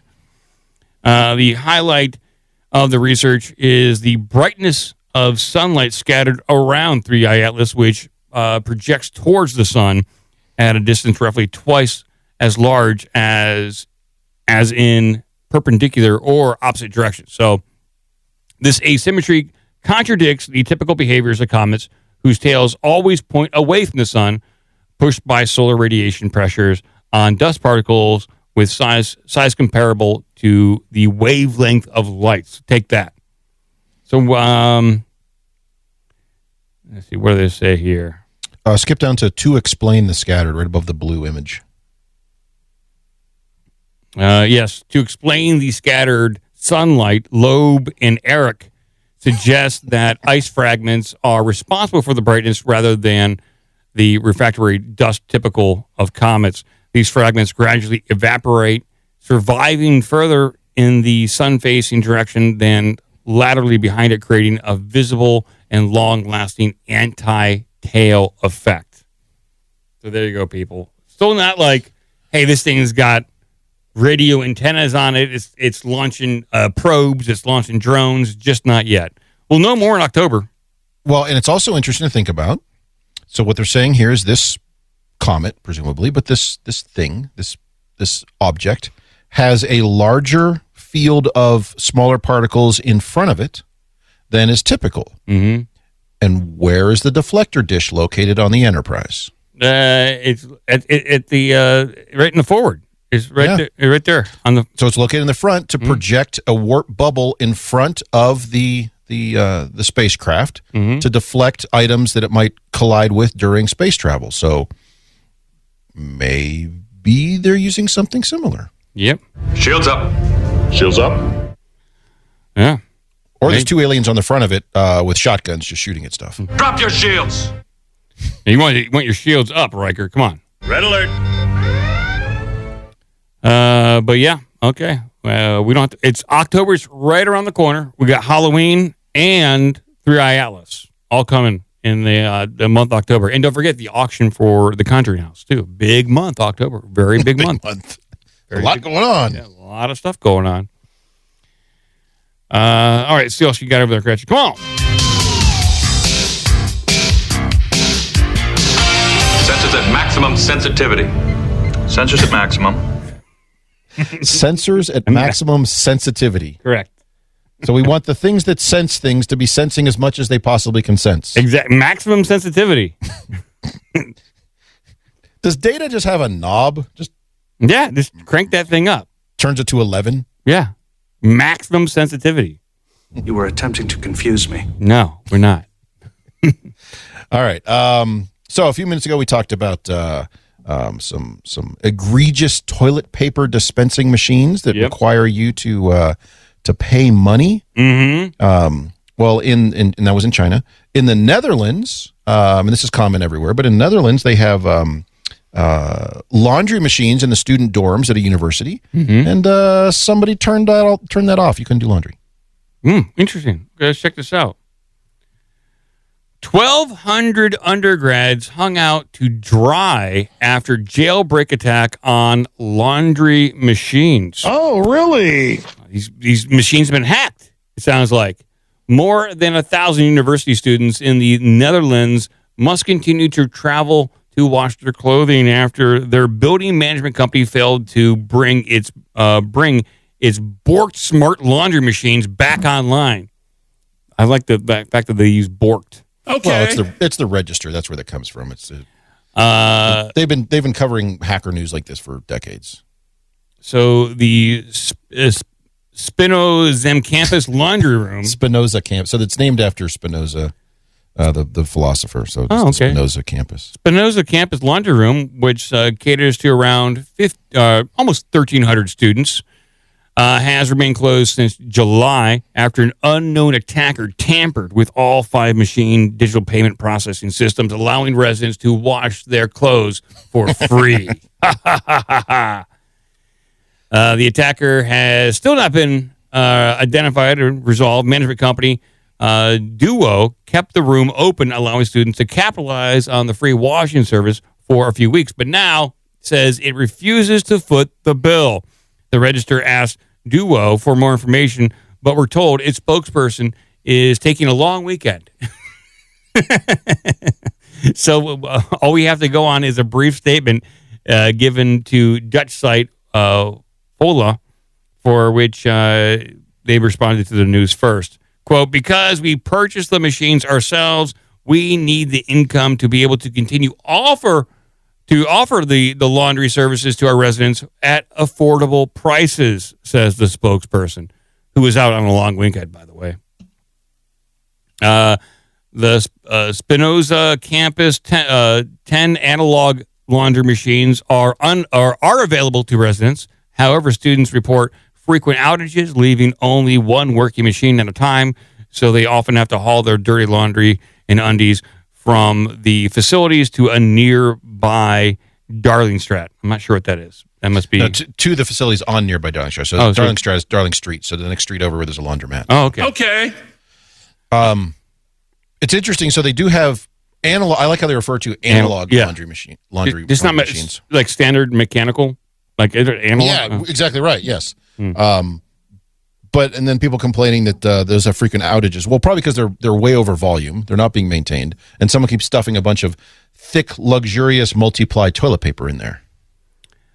So-called smart devices or the Internet of Thing gadgets are often targets for attackers, although usually for the purposes of building robust botnets rather than helping cash-strapped youths save a few euros on basic needs. Well, I guarantee what happened here is one of the students nearby, because these things are probably just on Wi-Fi. Yeah. They probably either didn't have a password set, or they, used some default stuff where you just do the ever popular Google search for that make, model, manufacturer, and you get the manual, and it has the default in there. They logged in, they set the initial cost to 0, and then changed the password. And now this other company seems powerless to do anything because they can't figure out how to get in and reset them. But we're hacked. They didn't want to go down and directly plug into these machines and reset other stuff. So what they bet their solution: take a long weekend and think about it. Well, but it says they were hacked in July, so it's been 2 months almost of them operating like this. It's a long weekend. It's a long week. We're still on vacation. Ah, boy. Okay. I'm sorry to those students who have to go home or go down the street to wash their clothing. It is quite annoying having to haul your dirty underwears across the street. I've done that before. It's no fun, people, but this is the life we live. Where are you going? Got dirty underwear. Mind your own business. All right, let's do another. Come on. Give me some alcohol! I got some follow-up news here on, let's see, where did it go? Here it is. A while ago, we covered the story of a pilot who was with, I think it was the Alaska Airlines, I believe, who was deadheading, and he reached up and tried to set the engines to idle during flight. You shouldn't do that, right? Right, but if you recall, he claimed he was on mushrooms. Oh yeah, he did mushrooms for the first time and wanted to take over the plane. You shouldn't do that. It's frowned upon. So here's follow up because he was sentenced. Oh, awesome. There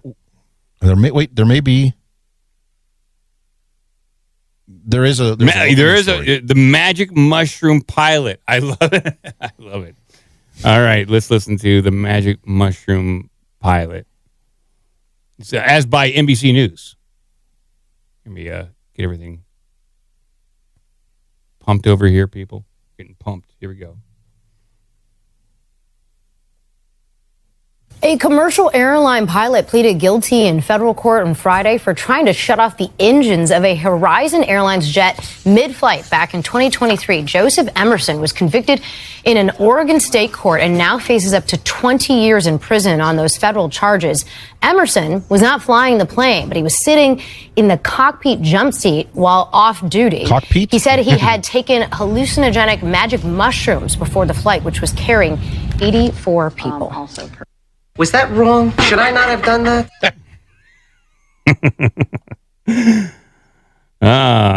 But they didn't say what, like how much time he got, did they? Yeah. And they, let's see here. Let me just read. Okay. He was convicted on Friday, sentenced to probation, but he still faces federal sentencing. Okay. So he probation, but at statewide, but federal is going to come down hard on this guy. So in state court, Emerson was sentenced Friday for 50 days in jail, which he already served 5 of the, which he already served 5 years probation with 664 hours of community service and $60,000 in restitution. What Joseph Emerson did was reckless, selfish, and criminal. I gotta plead ignorance on this thing because if anyone had said anything to me at all when I first started here that sort of thing was frowned upon. Yeah.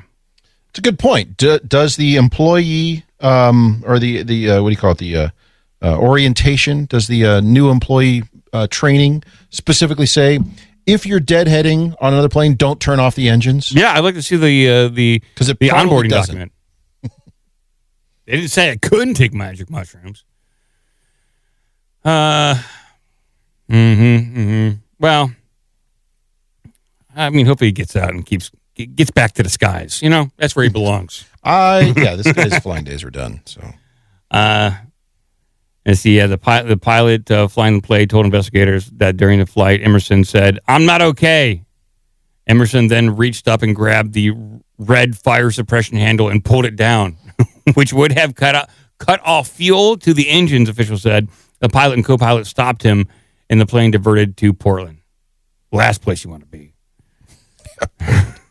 Actually, the Portland airport's pretty nice now. I'm sure it's all right.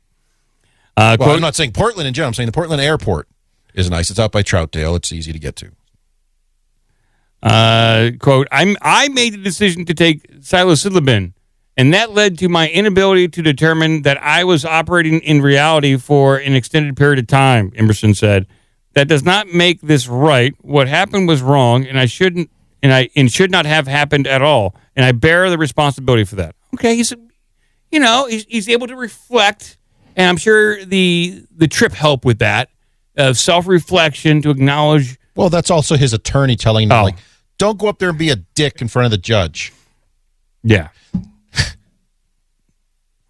Emerson knew he was not fit to fly and a requirement for sitting in the cockpit. Yeah, he knew that. All right. Well, that's another good point is he was in uniform on the flight deck. And yes, when you're deadheading, I'm not sure. I mean, we have to reach out to some pilots to find out for sure, but I'm sure there is some sort of requirement to be able to assist or something in an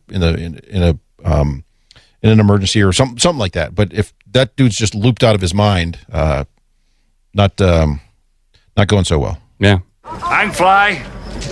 I'm pilot. That's what he said when he got on the plane. I'm fly. I'm pilot. All right, get in the cockpit, buddy. Good enough.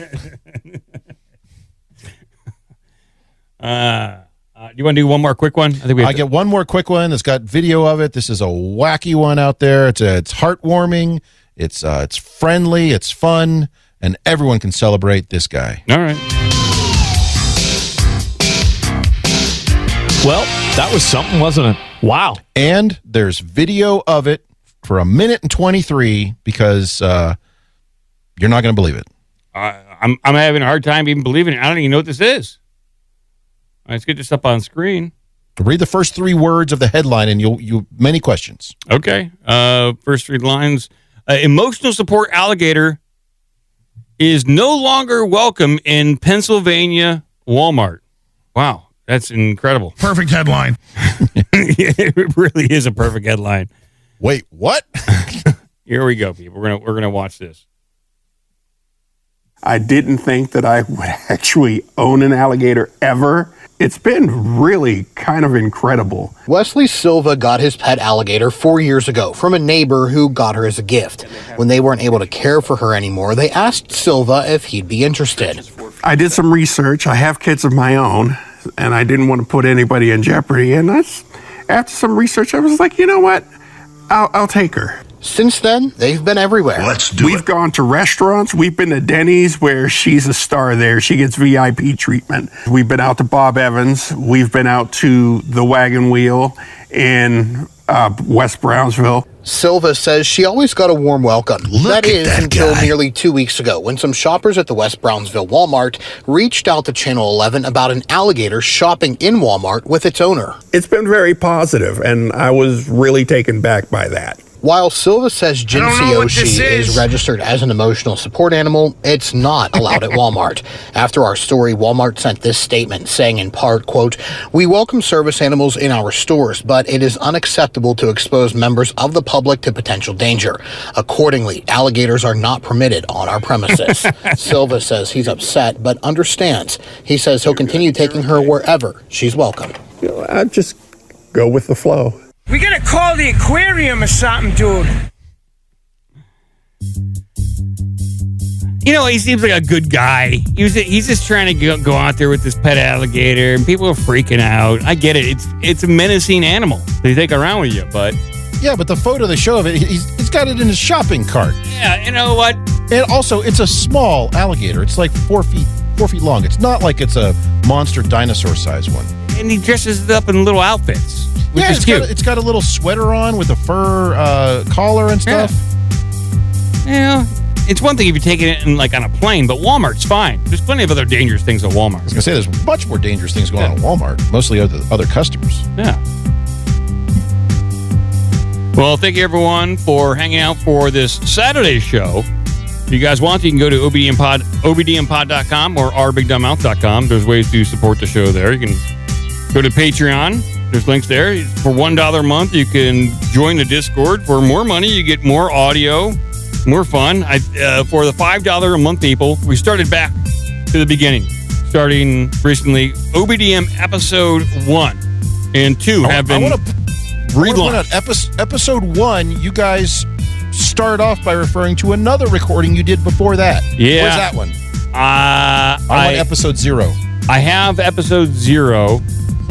I think I have it, and it's, I don't know. I haven't listened to it, but I did find it. But officially, there's OBDM 1, but I'll see if I can get OBDM 0. There might also be a negative one too. So. And when that was what, 2006?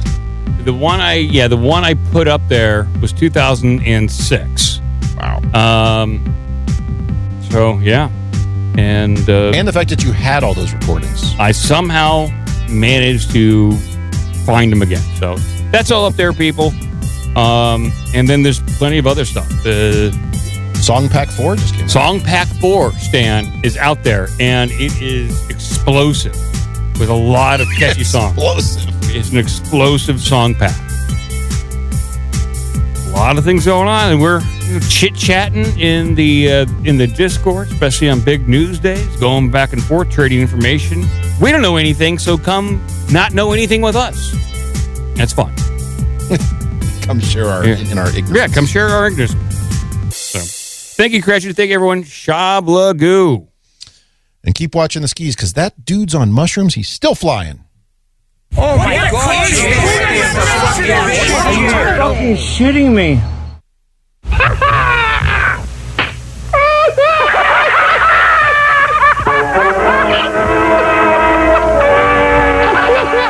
That's about all. Shablagoo. Sit, Ubu, sit. Good dog. Till next time, take care of yourself and each other. Until next week. Nanu. Nanu.